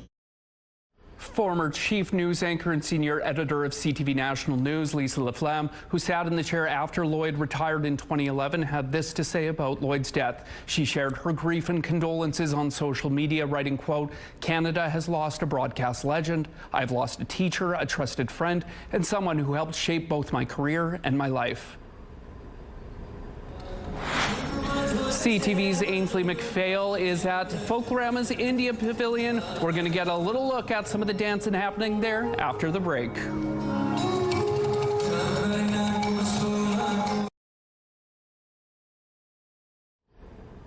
CTV's Ainsley McPhail is live this morning at probably my favorite Folklorama Pavilion. We're talking India this morning. Ainsley, you look like you have some dancers behind you. What's going on over there? That is a bold statement to make, Danny. There's 44 different pavilions. And Jabarna is joining us from the India Pavilion. We are going to see a live performance. Oh, so exciting. Tell us about your group. Hi, I'm Jabarna Lahori Ghosh. I'm president from the Bengali Bichitra Bengali Association of Manitoba. Our organization is 47 years old, so we are kind of neck to neck with Folklorama, which is turning 55 years old this year. I personally have been performing till 2011, and then we love India Pavilion. We also kind of showcase our Bengali culture in our booths too.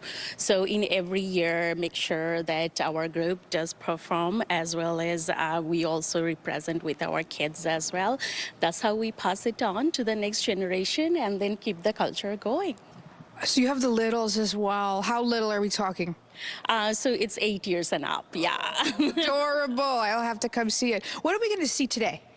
So we will, our dance item this year is a little bit fusion dance, which is Bengali as well as Bollywood classical fusion. And then we are doing it on Krishna Ras theme, which is like spreading the love in the world. What a beautiful message to end my segment on. Let's see the dance. Take it away.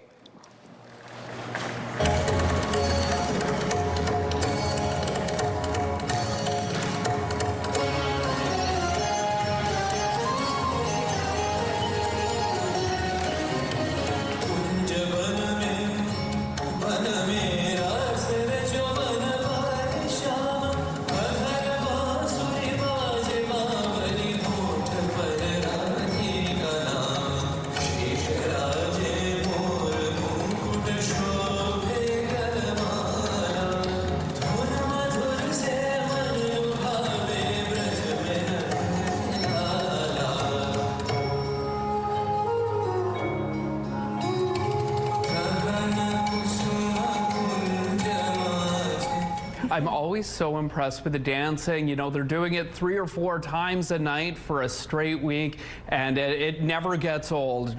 No, it doesn't. It's so beautiful. What a special treat for Ainsley to get like a show to herself. It's 13 degrees right now, mostly sunny outside, winds gusting southwest at 22 kilometers per hour.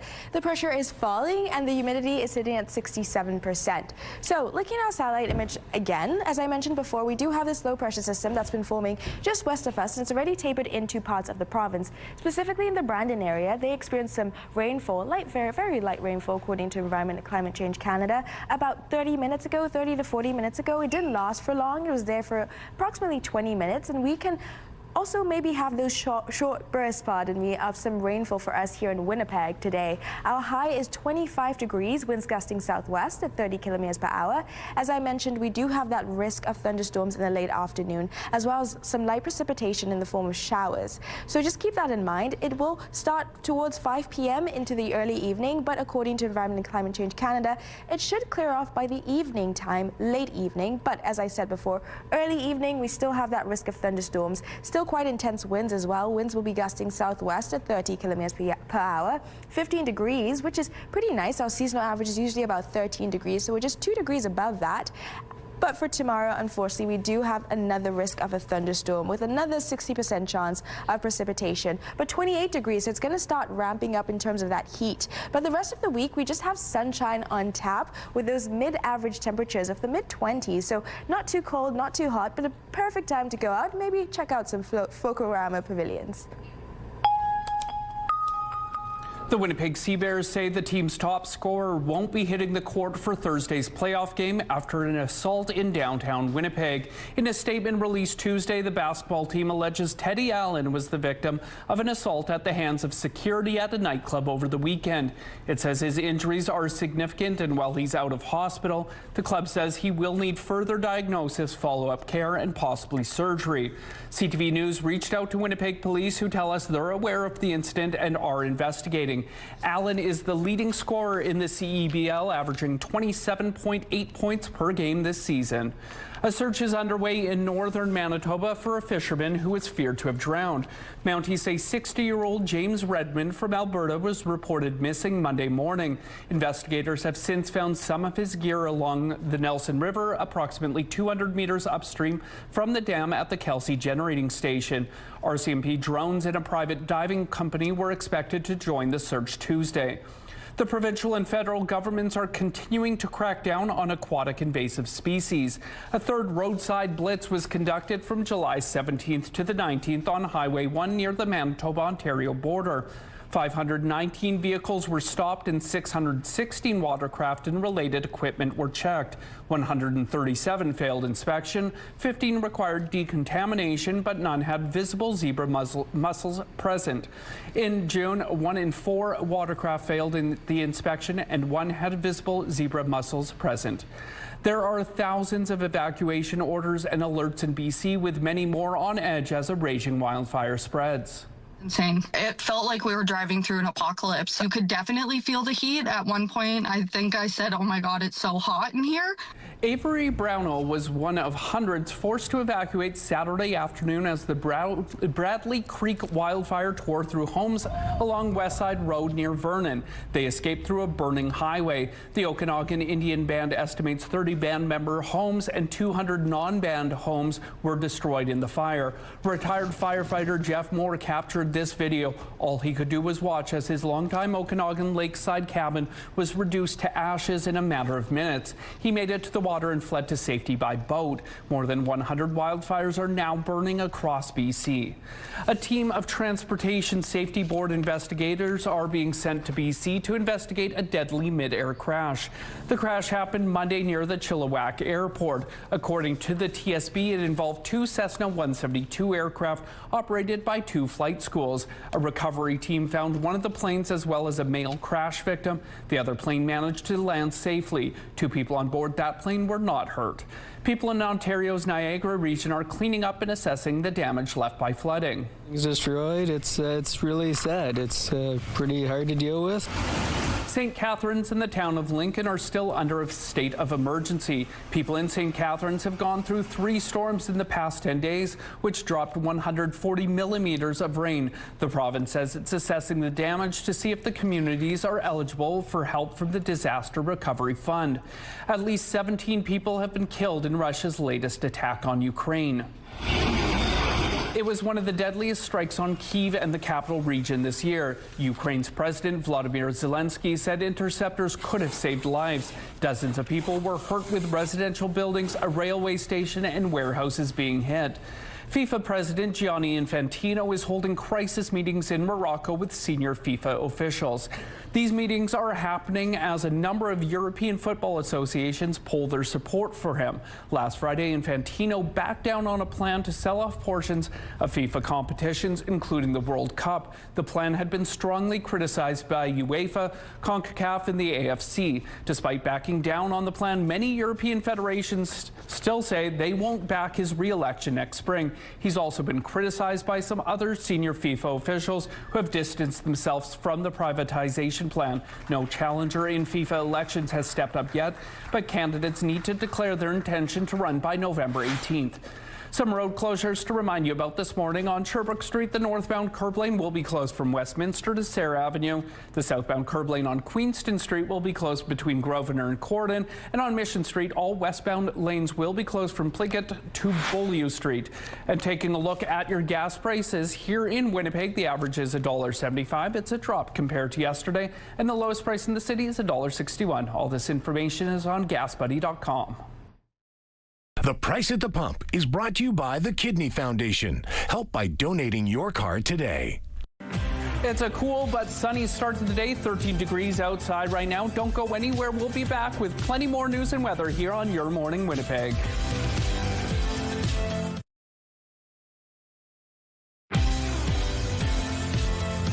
Degrees, mostly sunny outside, beautiful sunshine, winds gusting southwest at 22 kilometers per hour. The pressure is falling and the humidity is sitting at 67%. So nice sunny start to the day, 13 degrees, so cool start, but nice and sunny. Looking ahead, at our satellite image, we have this low pressure system that's been stalling just west of us and has tapered into parts of the province, specifically in the Brandon and Winkler and Morden area, which experienced some light rainfall earlier this morning. But for here, I'm going to show you the currents for the highs we have across the province. Churchill, 13 degrees with that chance of precipitation as well. Thompson at 24 with that chance as well, with that risk of a thunderstorm. Island Lake, 23 degrees, and mostly a mix of sunshine and cloud coverage. Looking into Lynn Lake, 18 degrees with the 60% chance of light precipitation in the form of showers. Flin Flon 18 as well, facing that risk of showers. Norway House at 22 with that sun peeking through. Looking into Dauphin area, 22 degrees, Swan River 21 degrees, and Brandon 23 degrees, all at risk of facing those showers in the late afternoon. Brandon already did in the early parts of the morning. 23 degrees will be their high. For Winnipeg today, our high is going to be 25 degrees, so quite a warm one compared to what we had yesterday, but we do have that risk of a thunderstorm in the late part of the afternoon and early evening. So just keep that in mind when traveling about. Barons River has the same risk as well at 22 degrees for their high today. Steinbach at 26 for their high. So across the province, we're going to have this mixed bag of sunshine and some cloud coverage with that risk of light precipitation and thunderstorms. But according to Environment Climate Change Canada, it won't last for long periods, as Brandon only lasted light rain shower for 20 minutes this morning. Red Lake at 24 degrees and Kenora at 24 degrees. Looking at our 7-day forecast, as I mentioned, our high today 25, tomorrow 28. So that heat is going to start wrapping up, but the rest of the week it's mostly going to be dry weather and sunshine with mid-average temperatures. Not a lot of heat in the forecast, but it is certainly heating up at the India Pavilion. My favorite part of Indian culture is the food, and Ainsley is getting a little taste of it down there at the Pembina Curling Club. Here's the thing. I know that I love Indian food, but I can't with the spice. I love it. I know it's good, but I struggle with it so much because my taste buds are stupid and weak. Once, I have this thing, Asan is joining us from the Folklorama Pavilion. Once a month, I go and I force myself to eat Indian food because I know it tastes good, but I have to build up my tolerance. Do you think that's a thing? Tolerance is good, but once it go and touch your tongue, then you start getting the taste, and then you start start absorbing it. So how that Indian food is go bit by bit, and it just explode in your mouth. Do you have any favorites? Because this menu is huge here at Folklorama. So in Indian food, it's really hard to say what's your favorite. Everything is so awesome. To start from like your tandoori chicken, samosa is like world's famous. Samosa, tandoori chicken. We have a gulab jamun, like it's a full of flavor with that sweet dessert. Mango lassi is one of our most selling thing in our pavilion. Mango lassi, as well as like samosa and chutney. That is like you can go everywhere, you can find it. The thali, the butter chicken is like, I think all the people who have a taste bud, they like the butter chicken. So you cannot complain that butter chicken, you don't like it. I just don't have taste buds. That's been the problem the whole time. Once again, I know it's good. I got to try. It's like a muscle. I got to go to the gym, but for the taste buds. Anything else people should know? Because there are some vegetarian options too. Right. So India is a diverse, like we have a vegetarian, non-vegetarian thing. So we try to accommodate that all kind of dietary restrictions on that. Unfortunately, we do not have a gluten-free, but vegetarian and non-vegetarian, we have two kind of thalis. So if you like chicken, protein, go with that chicken thali. And if you are not with that, you can go with that veg thali. Veg thali also have a paneer on that. So it's fulfill your protein thing. But it's no meat if you have any meat concern. So both are the things over there. You know what? Sorry, we're out of time. But you know what I would love? Dessert. Oh, without a question. We have... I would eat those samosas for dessert. With summer vacation season in full swing, some companies as well as cities in the U.S. are trying to lure Canadians back south of the border with deals and discounts. And while those places are looking for a tourism boost, here in Canada, it's turning out to be a great summer for the tourism industry. CTV's Paul Hollingsworth reports. Yeah. On a hot summer day, ring off the rope without untying the knot. The jam-packed Halifax waterfront offers a snapshot of the busy tourism vibe in this province. We're 29% ahead of passenger counts based on this time last year. The tourism operators say business is on track for a record-breaking year, locally and nationally. According to Stats Canada, tourism revenue across the country has climbed more than 5% compared to the same time frame in 2025. We're having increased Americans taking advantage of the American dollar. We're seeing Canadians stay home. Donna Riani and her husband are visiting from Boston for the first time. Well, obviously the U.S. is not a friendly neighbor anymore. Given the recent tariff tensions between the two countries, Riani is here to see the sights and show support for her northern neighbors. It's something I wanted to do. It's nice. As Americans visit Canada, Canadians continue to travel within this country. Domestic tourism remains strong. David Martel from Quebec City was tempted to travel to the U.S., but he decided to stay in his home country. For now, I'm going to support the local markets. The trend of Canadians refusing to travel south of the border is taking a bite out of U.S. tourism. To attract more travelers, Porter Airlines is offering 20% off flights from Canadian cities to New York from August until December. New York is tossing in hotel discounts and cheaper tickets for Broadway shows. And we're offering 30% off of 85 plus tourism attractions. Martel says thanks, but no thanks. Maybe in a couple of years. He'll spend his vacation money in his home country as the tourism industry continues to surge from coast to coast. Paul Hollingsworth, CTV News, Halifax.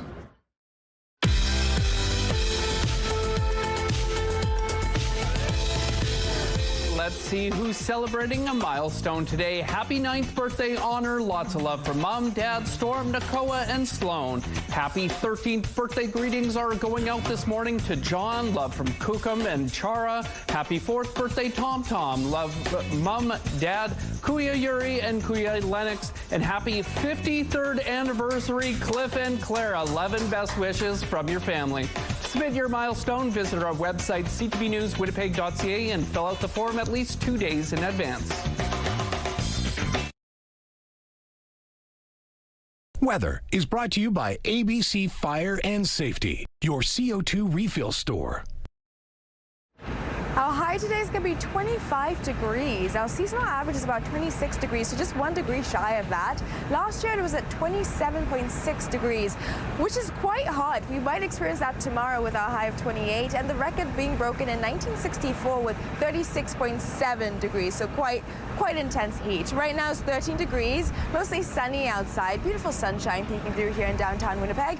Winds gusting southwest at 22 kilometers per hour. The pressure is falling, and the humidity is sitting at 67%.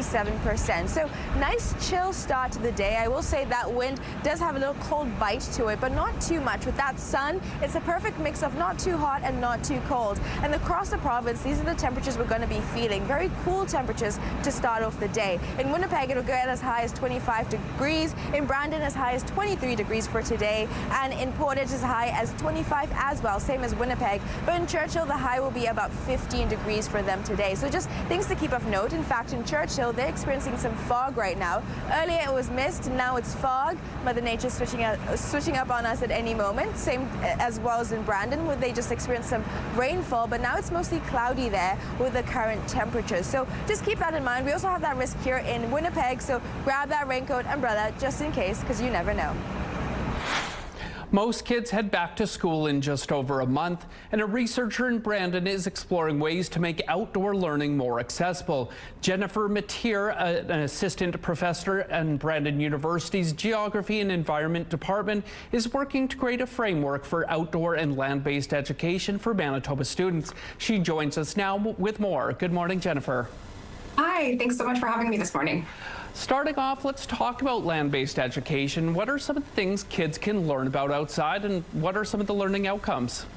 Yeah, what we're looking at is how to increase hands-on practical learning for things like STEM education in our outdoor environment. And this doesn't have to be kind of off-site learning, but even in our own school grounds, in our own area, things like understanding erosion, different invasive species, native plants, pollinators. These are all things that we can do right on campus to support STEM learning for students. What challenges exist that make it hard to move the classroom outside? I'm guessing here in Manitoba, the weather in the winter can play a big role there.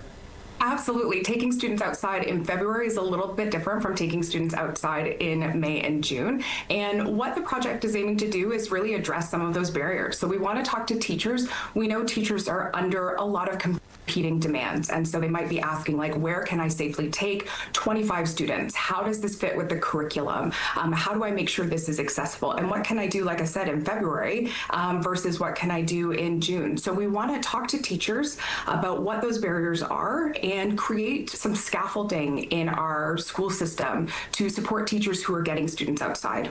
We have a lot of teachers doing creative things in Brandon, especially. We've got teachers who are running wilderness clubs, teachers who put a lot of care and attention into making nature-based learning possible.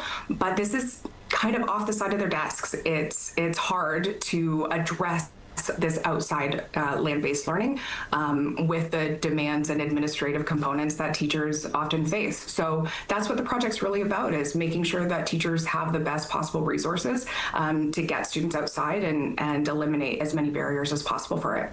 Would you try to do kind of a catch-all model for the province, or a region-specific, as parts of Manitoba are quite different?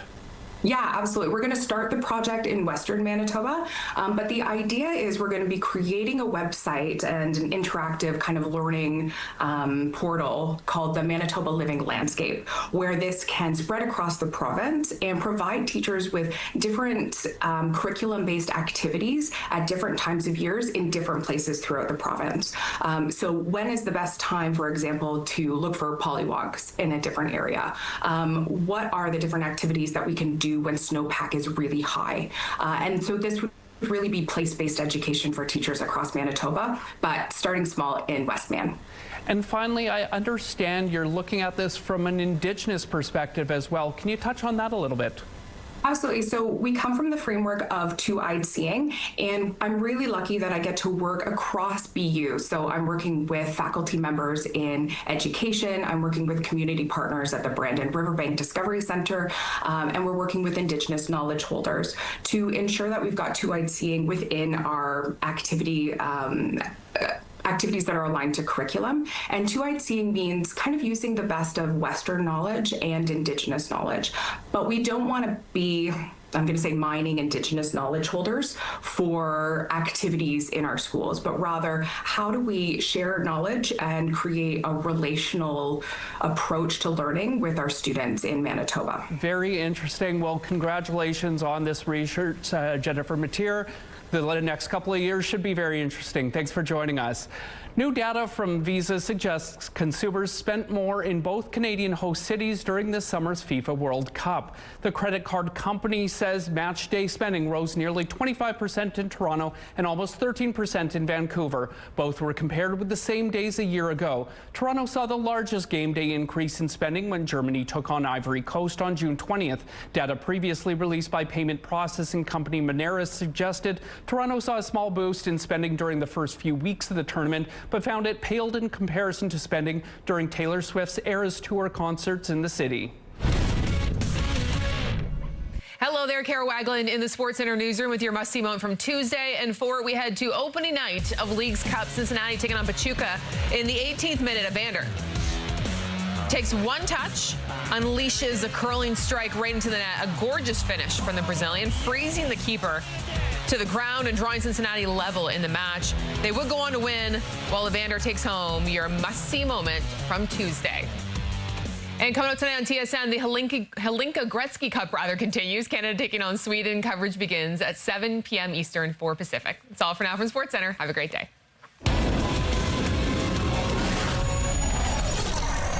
The TSN must-see moment is brought to you by Super Blinds and Draperies, featuring Hunter Douglas products. It's Wednesday, August 5th. Today, waiting for the backlog to clear. Stranded WestJet passengers hope to hear soon when they might be able to board flights to take them home. Also arrested in British Columbia. A man wanted in connection with a murder 2 years ago at a Winnipeg soccer complex is taken into custody. And a not terribly inspiring aspect of space exploration, but fascinating nonetheless. Eyes turn to the moon for a rendezvous with space junk. Your morning Winnipeg starts right now.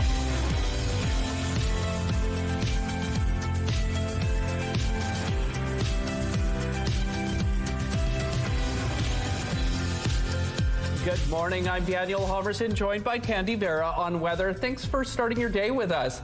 Ainsley is down at the India Pavilion, all part of course, Folklorama, getting to experience some of the culture down there. We'll check in with her shortly. And over the next couple of weekends, there's lots of events happening around the city and province. We're going to learn about a couple, including one at 8:45 in St. Pierre-Jolie, and the connection to a royal visit back in 1970. So stay tuned for that. But it's going to be a little bit of a cool day again today. Maybe some showers as well on tap. Yes, we might have some showers on tap. Cool in the beginning. It will go up to 25 degrees. It's going to be our high today. Currently, it's 13 degrees, mostly sunny outside. Winds gusting southwest at 22 kilometers per hour. The pressure is falling and the humidity is sitting at 67%. So yes, very cool start. Same cool start we had yesterday. Pointing now to the satellite image, we have this low pressure system that's been stalling out in the west and that has tapered into parts of the province. Specifically in the Brandon, Morden and Winkler area, they've experienced some light rainfall just early this morning for about 30 minutes. It was very brief and very light, according to Environment and Climate Change Canada. We might experience that here in Winnipeg due to that low pressure system that has already started tapering into the province. They estimate for Winnipeg and some parts of southern Manitoba, it might be as early afternoon, in fact. Before it was late afternoon, but because of the way the low pressure system has been moving, it might just be early afternoon for us. We also do have that risk of a thunderstorm later on in the afternoon, so you just want to keep that of mind, as well as early evening. But by the time it's late evening, it's mostly going to be clearing out for us. But again, that low pressure system is still going to be stalling here out in the west, and it will still taper in for Thursday. And for Thursday, that's why we also have a 60% chance of light precipitation or that risk of thunderstorm due to that low pressure system, pardon me.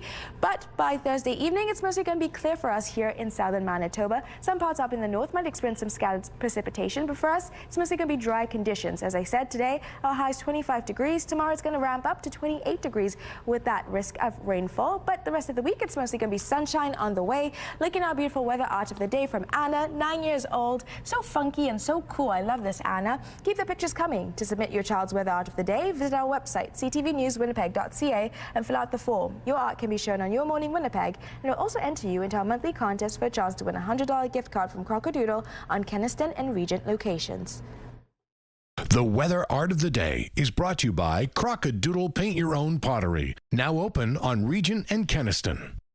WestJet is still playing catch-up after a flight attendant strike. The backlog has left travelers, including many from Winnipeg, stranded across the globe, waiting for answers from the airline as to when they might be able to board flights home. It's been a hectic few days now, not just a couple, a few days. And with 4 kids, we're just trying to survive. The Santos family was supposed to have a quick layover in Iceland on their way home to Winnipeg. Instead, they've been stuck there since Sunday. Though WestJet was able to book them a flight home scheduled for today, the extended stay in Iceland has cost them around $4 grand. Air passengers' right advocate Gabor Lukic says if WestJet passengers had their flights canceled, the airline should be the one to pay to get passengers home.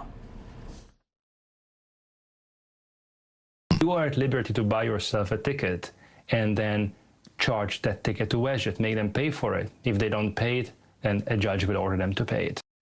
In a statement to CTV News provided yesterday, WestJet says it's working to restore its network and encourages guests to continue checking the status of their flights before heading to the airport. A man accused of gunning down a soccer player in a brazen targeted shooting outside a Winnipeg soccer complex has been arrested more than 2 years later.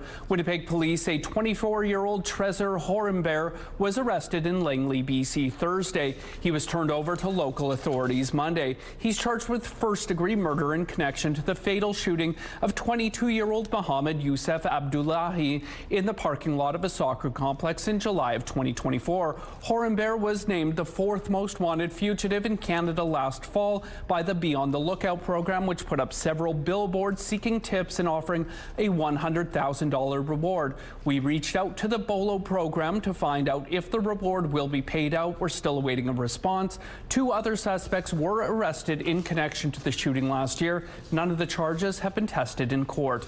Canada-U.S. Trade Minister Dominic LeBlanc is back in Washington this week. This is the second visit to D.C. in 2 weeks for Minister LeBlanc and Chief Negotiator Janice Charette. CTV News can confirm the minister is still in Washington today.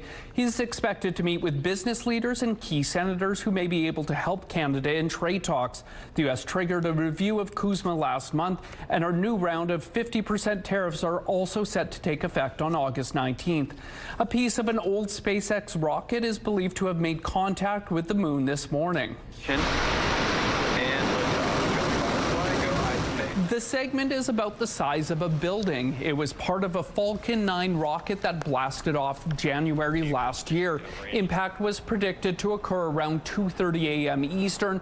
We're still waiting for pictures because there weren't any spacecraft positioned to capture the impact live. NASA expects the collision will create a crater on the moon about 18 meters wide. This was a rare chance for scientists to observe the effect of space junk crashing into the moon. And taking a look at Main and Broadway, they're starting to pick up. If you have any traffic tips to pass along, text them to us at 10400. Traffic is brought to you by Mr. Lube Plus Tires, proudly keeping Canadians rolling for 50 years. CTV's Ainsley McPhail is live this morning at the Pembina Curling Club, where it's been transformed into a little piece of India. It's the pavilion, it's Folklorama. What's going on there, Ainsley? Well, if you've ever wondered about how to put on a sari, we're going to give you a step-by-step. Leisha's going to show us, and I've got Pranay to my left. We're going to talk about the turban. But first things first, I just want to compliment you both. You look absolutely stunning. I love these outfits. Tell us about what you're wearing and what we're going to be doing today. Okay, so today we have our sari booth over here where you'll be able to take a look at the different types of styles of draping that we do have and the colors and patterns. So right here we have a traditional style of sari, which is just wrapped around the waist and then thrown over the shoulder, the end of the sari, which is called the palla. And you'll be able to take a look at the pattern that we do have right here, which also does show different regions of India. Wow, and do we know what this one is? This one is South India. South India, yes. Gorgeous, and that is shown even throughout your cultural display. You guys have to come here and check it out. It's so cool. Is there anything else we should know about it? No, but there's just different types of styles. If you could take a look right here at the table, we do have Rajasthani, South India, North India, and yeah, there's also many more that you could take a look at. Thank you. And Pranay, we're talking all things turban. I see a few different examples here. Talk about regional. There's so many different ways to put the turban on. What are we looking at here? So different regions of India has different ways to style a pug. For example, as you can see here in Maharashtra, one of our states, they tie their pug like this. In Punjab, they sort of tie it like this. This is called the pug. And then the last one is a Rajasthani pug, also called the puggery. So there's way more styles out there. These are just a few that we have open to the public that people can come in and try out at the Indian Pavilion. And the symbolism is so important as well. Exactly, yeah. It's very important to India's culture. You go to India, you'll see lots of people wearing a pug, so it's very common. Thank you so much. Why should people come to the pavilion in a few words or less? It's amazing. There's so much culture here. There's so much diversity here. There's a lot of things. There's food, performances. We have vendors. We have a cultural display. And it's honestly a great way to visit India without buying a 3,000 flight ticket. No doubt. From the Pembina Curling Club. Who knew? Thank you so much, Ainsley. The federal government has announced more than $2 billion to boost the military's satellite communications in the Arctic, and the Canadian firm Telesat has been tapped to do it. CTV's Mike LeCouture has the details. The satellite controllers at Telesat are going to have a lot more eyes in the sky thanks to a multi-billion-dollar Canadian government contract. The Ottawa-based company is expanding its number of satellites from 156 to 225, and it's all to help Canada's military in the Arctic. This capability that we're delivering them will be used to support jet fighters, aerial drones, Navy ships, forward operating bases. The satellites will help expand the already existing network, and there will be a spillover effect for residents of the far north, where connectivity is a huge issue. Backbone to Arctic security is going to be our ability to communicate in the Arctic, and this is it. Retired Major General Scott Clancy is the former Director of Operations for NORAD. He says once it's up and running, the constellation of satellites will bolster defense across the globe. Make sure that everybody has the communications they need to be able to fight and move and survive in the Arctic regions. That helps the United States, it helps the continent, and it helps NATO allies counter our adversaries. Buying Canadian is one of the goals of the government's defense industrial strategy, but it's also to maintain sovereignty over the network, something that wouldn't happen if Canada went with Starlink, which is owned by Elon Musk. The command and control and communications to be able to do that, therefore, need to be sovereign and not at the whim of someone else who can literally remove this, as we have seen in other conflicts. The new satellites will be made by MDA in Montreal and are expected to be in service by early 2028. Mike LeCouture, CTV News, Ottawa. The CTV Live Eye is brought to you by Bath Fitter, your bath and shower experts for more than 40 years. Partly cloudy outside, but mostly the sun peeking through. 15 degrees right now, winds gusting southwest at 24 to 35 kilometers per hour. The pressure is falling and the humidity is sitting at 61%. So that wind has increased as expected. And it will increase throughout the late part of the afternoon. But looking at the currents across the province, 15 degrees here in Winnipeg, 15 again in Portage, 13 degrees in Brandon.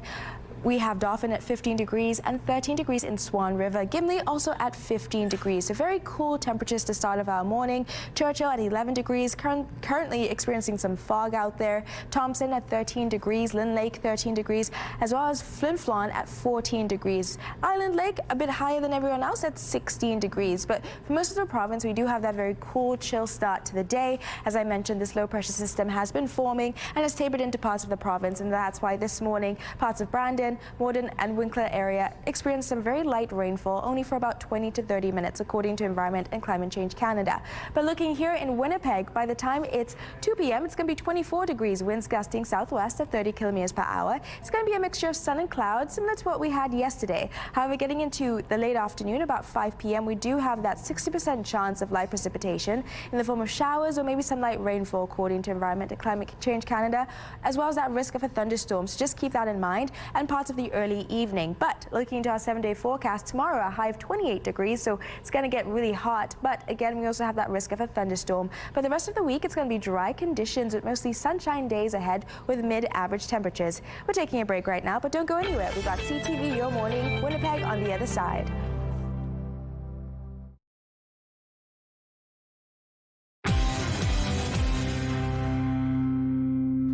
Shopify saw a 34% jump in revenue growth and 18% increase in free cash flow margins in the quarter ending June 30th.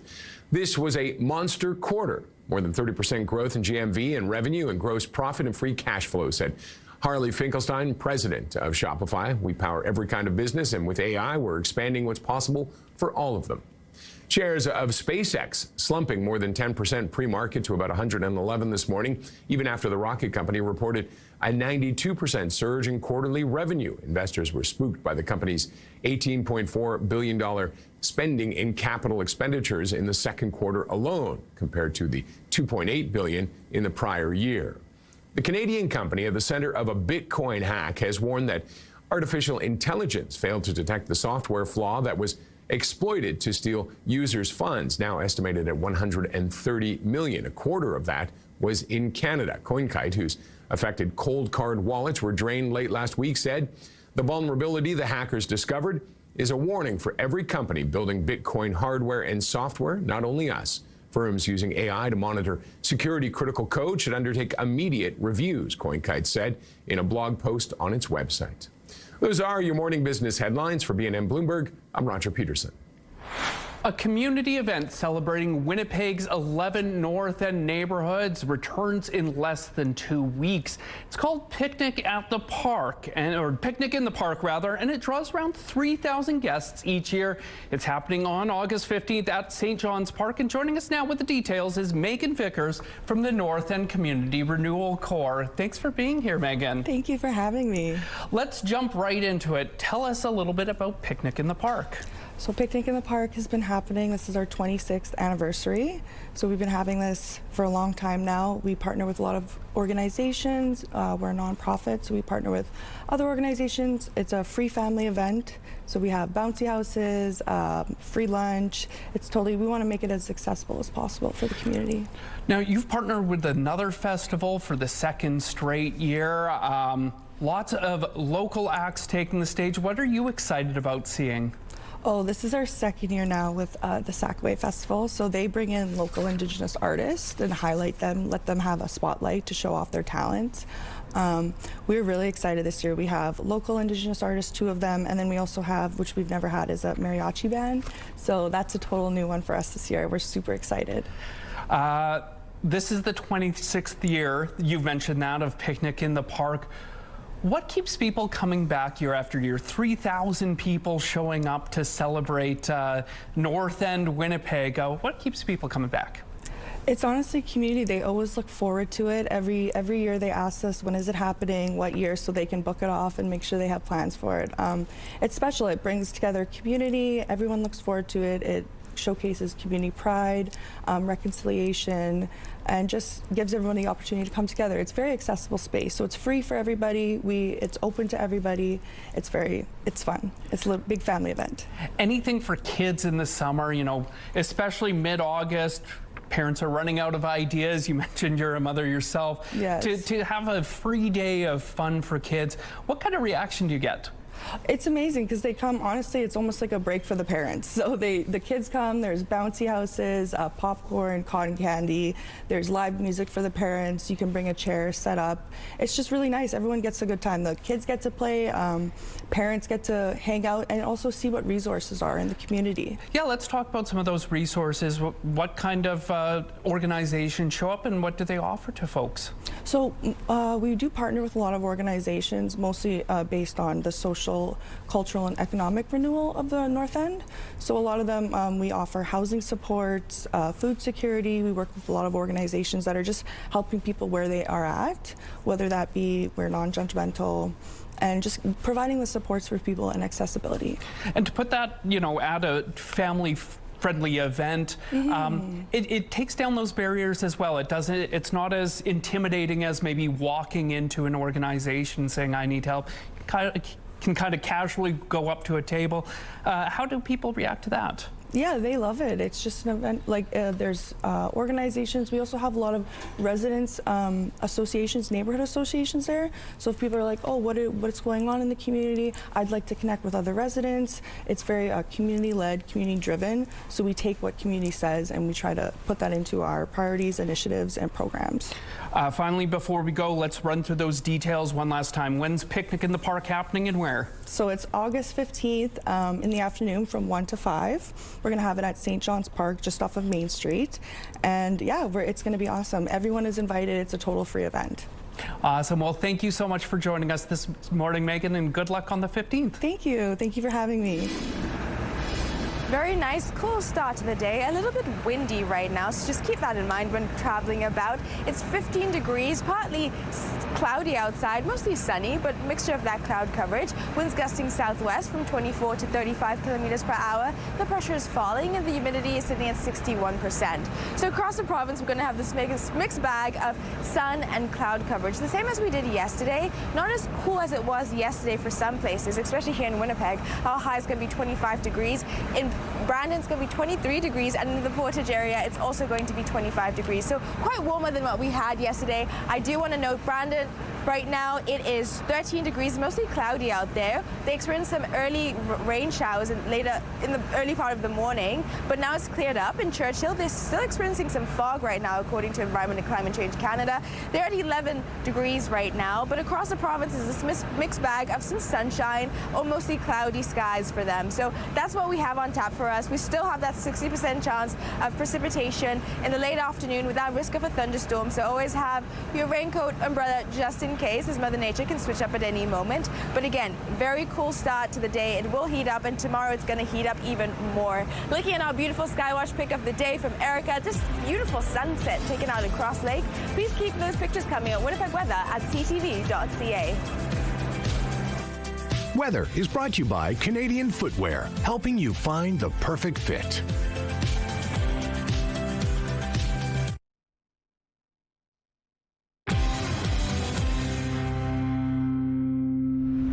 New data from Nanos research shows there is no obvious Conservative challenger to Prime Minister Mark Carney. In fact, the poll commissioned by CTV News shows the strongest contender to beat Carney is former Prime Minister Stephen Harper. So what does this mean for the party's current leader, Pierre Poilievre? Well, CTV's Rachel Aiello explains. No prominent Canadian Conservative could defeat Prime Minister Mark Carney. That's the big takeaway from a new poll commissioned by CTV News. It asked Canadians which high-profile Tory would have the best chance if they were leading the Conservative Party. And Nanos research found that the top choice was none of them, at 33%. 16% said former Prime Minister Stephen Harper. Just 15% said current Conservative leader Pierre Poilievre, while 11% said Ontario Premier Doug Ford. Nick Nanos said these findings contain both good and bad news for Poilievre's continued leadership. He's not seen as a prime minister or a close challenger. That's the bad news. The good news is that it doesn't seem to be anyone in the bushes, the shadows, in the wings that people identify as a real alternative to Pierre Poilievre. In the absence of a clear challenger, insiders say despite some infighting, no one is organizing to try and oust him. I think what you're seeing with the Conservative side of the equation right now is the team rebuilding itself, which is why I think you're seeing Pierre have the space and the numbers to kind of have this operating room to figure out what's next. Carney's continued popularity could also bode well for the trio of upcoming by-elections, said this former candidate. But I do think that the Liberals have a very strong chance of securing a win in almost all, if not all, of those by-elections. I think that at this point, it doesn't look like Canadians are looking for an alternative. Adding to this, Nanos' latest ballot tracking shows the Liberals widening the gap, with 47% support over the Conservatives' 27%. The NDP, meanwhile, are sitting at 12.7%. I think for a lot of middle-of-the-road voters and perhaps Conservatives that are a little progressive, Mark Carney actually has a lot of appeal. Those I spoke to today said while these numbers set the Liberals up for a smooth fall, any misstep could bring the Prime Minister's prolonged honeymoon period to an abrupt end.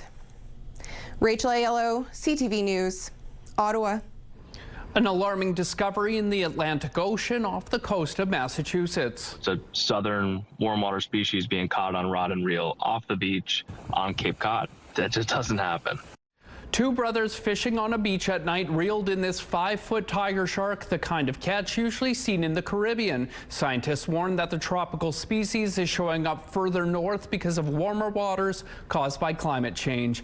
And police in Sault Ste. Marie, Ontario had an unusual suspect outside the station recently. A black bear climbed up a utility pole in front of the building. With nowhere else to go, the bear eventually surrendered and made its own way back down. Officers watched from a safe distance, then gave it a police escort off the property and back into the woods. Look at Confusion Corner out there starting to pick up. We'll be back with more CTV Your Morning Winnipeg.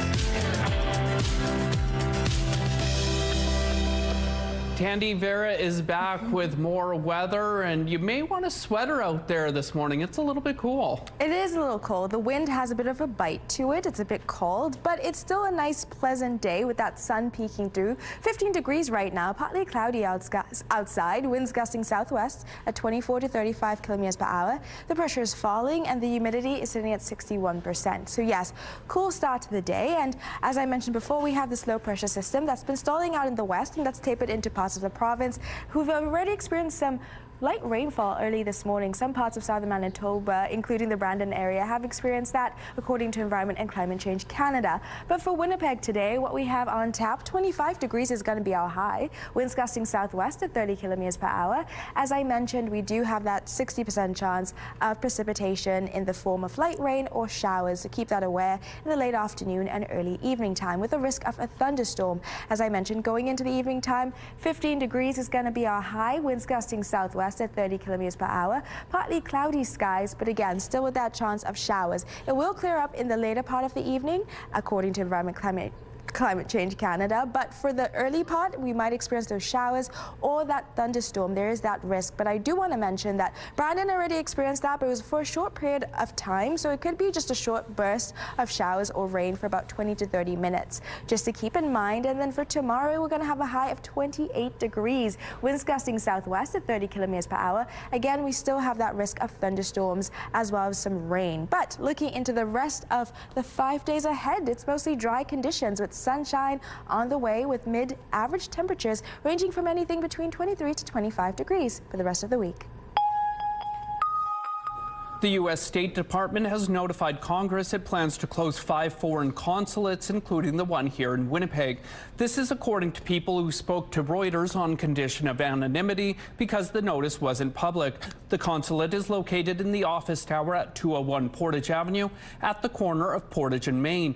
Winnipeg is home to what's known as an American Presence Post, which is less than a full-service consulate. It only has 2 staff and serves more as a conduit for discussions between the Manitoba government and its U.S. counterparts. When asked for comment, the U.S. State Department didn't confirm the closures, but said it was focused on ensuring the nation's diplomatic footprint was efficient and effective. Winnipeg is home of the Canadian NORAD regional headquarters, and at a time when Canada and the United States are modernizing NORAD and there are a lot of defense projects in the works, it's a shame that we won't have direct U.S. representation in the city. According to Reuters, the other posts being closed are in Grenada, Japan, Indonesia, and Cameroon. The city of Winnipeg is seeking proposals for the new permanent fire paramedic station plan for Waverly West. Crews are currently working out of a temporary modular station on Eaglewood Drive. The permanent one would be similar in style and design to one which recently opened in Transcona. The request for proposals notes it will be just under 1,000 square meters with 3 bays. This will be the city's first non-road infrastructure project to use Canadian Construction Documents Committee contracts. The deadline to submit a proposal is August 28th. The provincial and federal governments are continuing to crack down on aquatic invasive species. A third roadside blitz was conducted from July 17th to the 19th on Highway 1 near the Manitoba-Ontario border. 519 vehicles were stopped and 616 watercraft and related equipment were checked. 137 failed inspection, 15 required decontamination, but none had visible zebra mussels present. When booking flights, renting a car, or reserving a hotel room online, with all the websites to choose from, you're being warned to make sure the price listed is in the correct currency. Here's CTV's Pat Foran. Nothing indicated that it was in U.S. dollars. Nothing at all. Elizabeth Haddock of Orangeville planned a trip with her friends to Picton and needed a hotel room for 2 nights. She started her search on Trivago, which took her to the website super.com. She booked a room and thought she was paying in Canadian funds. It wasn't until I got my credit card bill. Haddock says instead of being charged $430 Canadian, it was $430 US, so the total jumped to $610. Why would I want to see a U.S. price? In a statement, Trivago said Trivago is not involved in the booking or payment process. The site that completed the reservation is best placed to investigate the charge. When Haddock reached out to super.com, she was offered a $43 credit, which she declined. Normally, when you book anything online, I always get the price I expect. Suraj Guganya Vaughn needed a rental vehicle for a trip to Vancouver. He booked with Next Car Rental, which stated on its website transactions were in Canadian dollars. But if you prepay for a rental, it's in U.S. funds. Guganya felt that was misleading. It seemed like Canadian to me because it had the Canadian taxes and everything. And then later on, when I look at my credit card statement, I see that it was charged in USDs. Instead of paying $420 Canadian, it was $420 US, which made the charge $611. After we contacted Next Car Rental, the company said it made some changes to its website, saying we removed the line about all transactions being in Canadian dollars. All prepaid reservations booked on nextcarrental.com are in US dollars and always have been. The best websites will make it very clear. Travel experts say the best advice is to check websites carefully before finalizing transactions. On the final page, I want to see if it's in CAD or USD, and if it doesn't say, I go back a page and double check personally. In Guganya's case, Next Car Rental refunded the difference. As for Haddock, she feels she deserves money back too. I want the difference to be refunded to my credit card. Pat Foran, CTV News. A look at the current traffic rolling on the St. James Bridge there. Not too much to pass along, but if you have any, text us to 10400. And taking a look at your gas prices here in Winnipeg, the average is $1.75. It's a drop compared to yesterday, and the lowest price in the city, $1.61. All this information is on gasbuddy.com. The Price at the Pump is brought to you by the Kidney Foundation. Help by donating your card today. All right, time now for your answers to our question of the day. What's your favorite dish at Folklorama? Well, Susan loves borscht and cabbage rolls. Elaine loves the dishes from the Ukrainian pavilion as well. Michelle shared my favorite dish at Folklorama is always the comfort plate at the Ukraine Kyiv pavilion. It comes with pierogies, a cabbage roll, kibasa, coleslaw, and a pickle. Henry says my favorite dish at Folklorama would have to be the pupusas from the El Salvadorian pavilion. It is the national dish of El Salvador. And for Nicholas, a gyros from the Greek pavilion. Thank you all for your responses. Question of the day brought to you by Provivo, Manitoba's #1 cool sculpting clinic. Science-backed body contouring.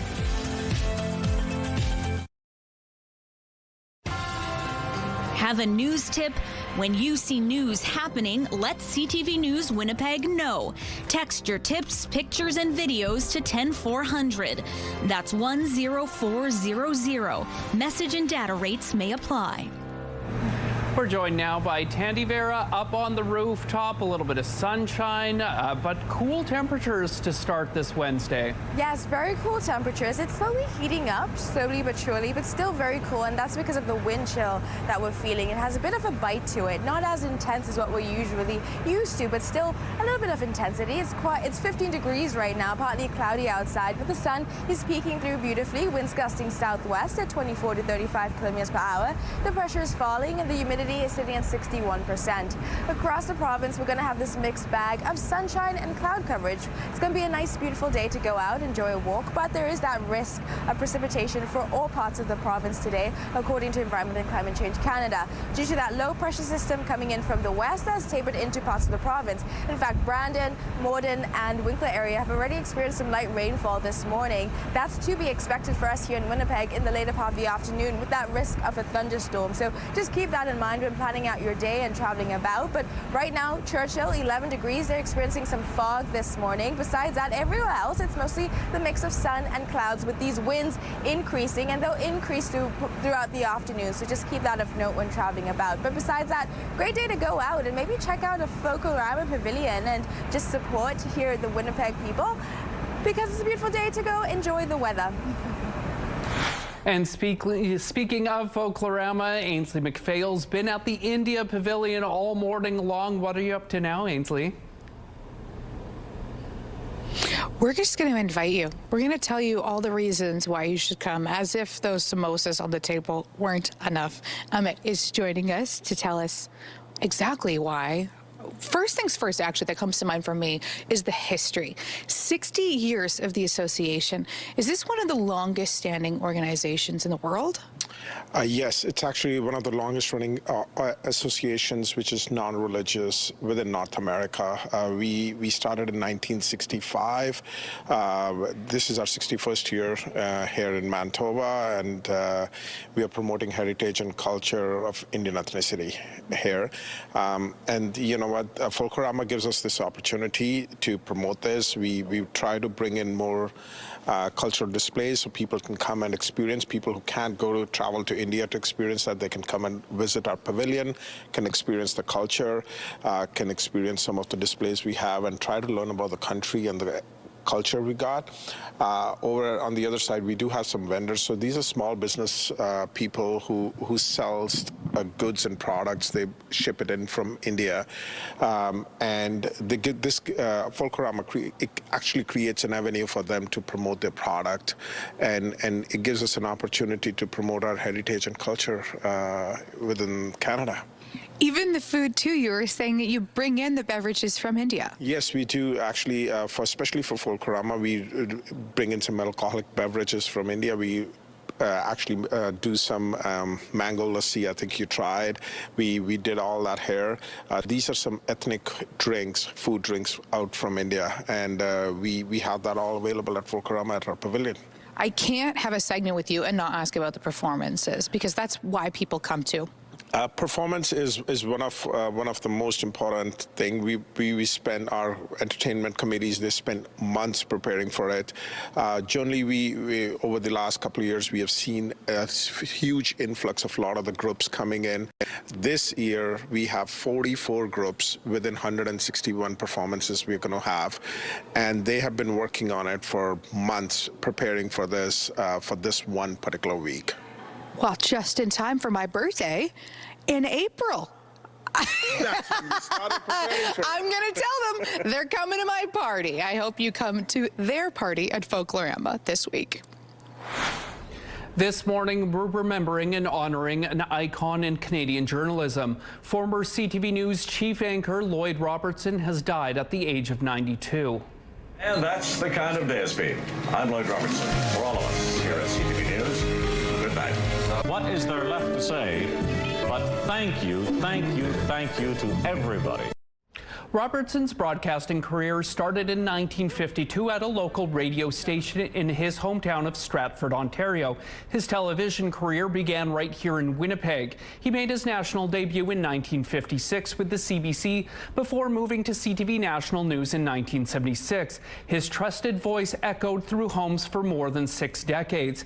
He covered the Kennedy assassination, Neil Armstrong's first footsteps on the moon, Terry Fox's inspiring attempt to run across Canada, as well as the fall of the Berlin Wall, the 9/11 terrorist attacks, and 17 federal elections. He was presented with the Order of Canada in 1998 and was named Canada's most trusted news anchor 11 years in a row by TV Guide magazine. He was married in 1956 to his high school sweetheart Nancy and had 4 daughters and 7 grandchildren. CTV National News chief anchor and senior editor Omar Sashadina shared his memories of Lloyd Robertson. Over the past few years, he would often send me emails from time to time, words of encouragement, words of reassurance.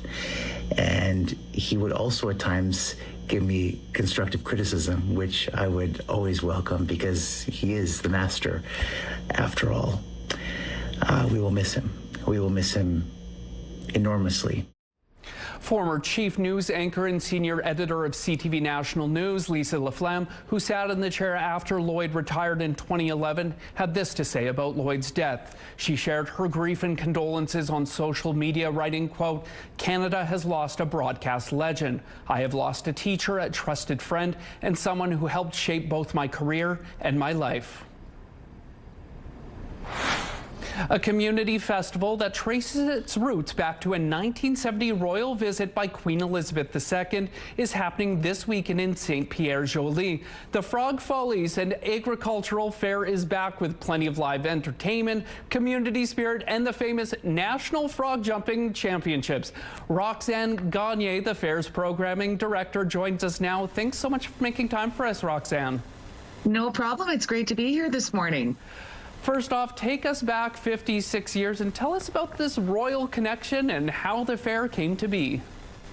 Well, it came to be based on the fact that the Queen had decided to come and visit St. Pierre-Jolie. She was on her Jubilee tour in 1970 in Manitoba, and one of the stops was a French-speaking town just south of Winnipeg, about 45 minutes, and it was here in St. Pierre-Jolie.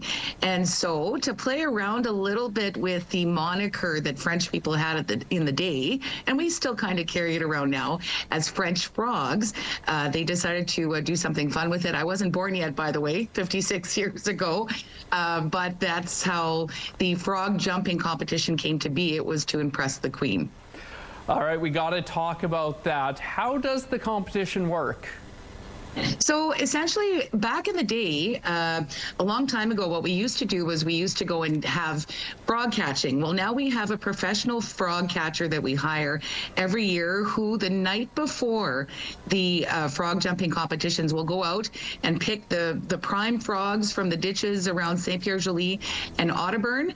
They'll take care of them and hold on to them until we're ready for the competition. And then people sign up and they get their chance at jumping a frog. Now, the jumping part, the frog does 3 leaps, and it's whoever has the most distance that wins the competition. Very interesting. Now, you've got a great lineup of musical acts taking the stage as well. Any names jump out to you?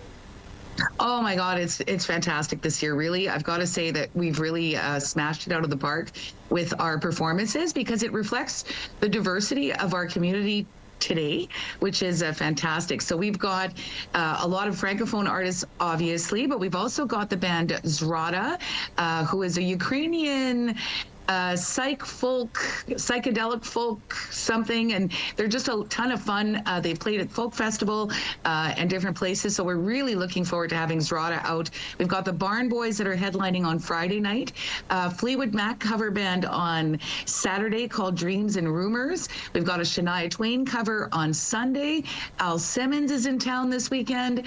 The list goes on and on. We encourage people to check out our website at frogfollies.com to take a look at the full schedule. It's all absolutely free all weekend. And anything else exciting happening out there this weekend? Maybe a softball tournament returning after a few years? Yeah, that was sort of the pièce de résistance back in the day. People came out in droves to St. Pierre for the Frog Follies, particularly because of the softball tournament. And for years, it's been non-existent for the festival, and we've decided to bring it back this year.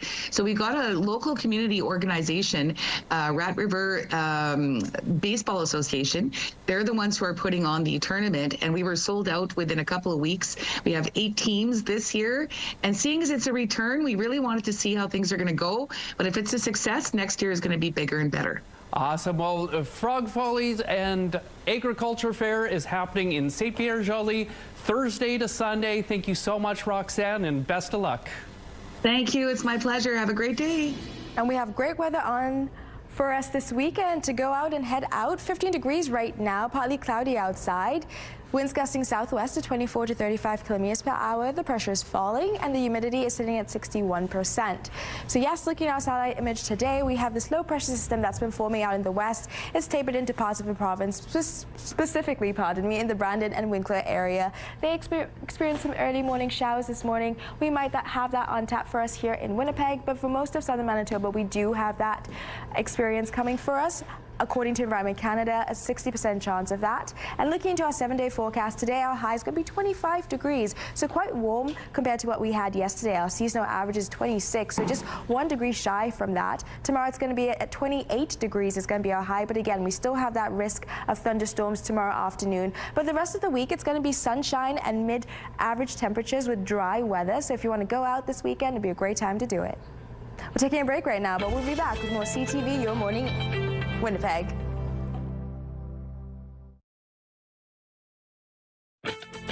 Rooftop arrangements provided by Lacoste Garden Center.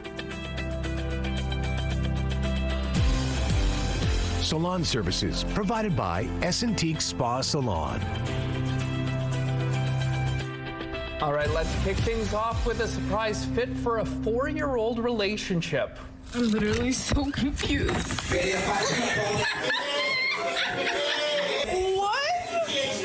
Jelena was told to hit record when she got home for good reason. She opened the door to her house filled with balloons, photos, and her boyfriend dressed up as a little boy licking a lolly. He really leaned into the relationship, being 4 years old. Good for them. Now to prove that you're never too old to learn something new. I recently attempted and achieved making a cake. I'd like to make my favorite cake, lemon drizzle cake. Joe is 81 and is just learning how to bake. With help from his daughter, he successfully made his favorite cake, lemon drizzle. The video shows his process, narrating each step and ending with a delicious dessert. Good for Joe. I love that. That's so cute. All right, and finally, this is what happens when you let your kids explore creating in the kitchen. Cool, red and blue. Oh my gosh, so what all is in that drink? So... This is James, who made this special cocktail with splashes of juice, fizzy water, and all the food coloring. His parents stayed calm as he tries to share, and they politely declined. That poor kid. I mean, so we all cute. did stuff like that. Oh, well. Little Incredible Hulk hands there, with the too. blue mouth. But that'll do it for us. Have a great day, and we'll see you back here tomorrow.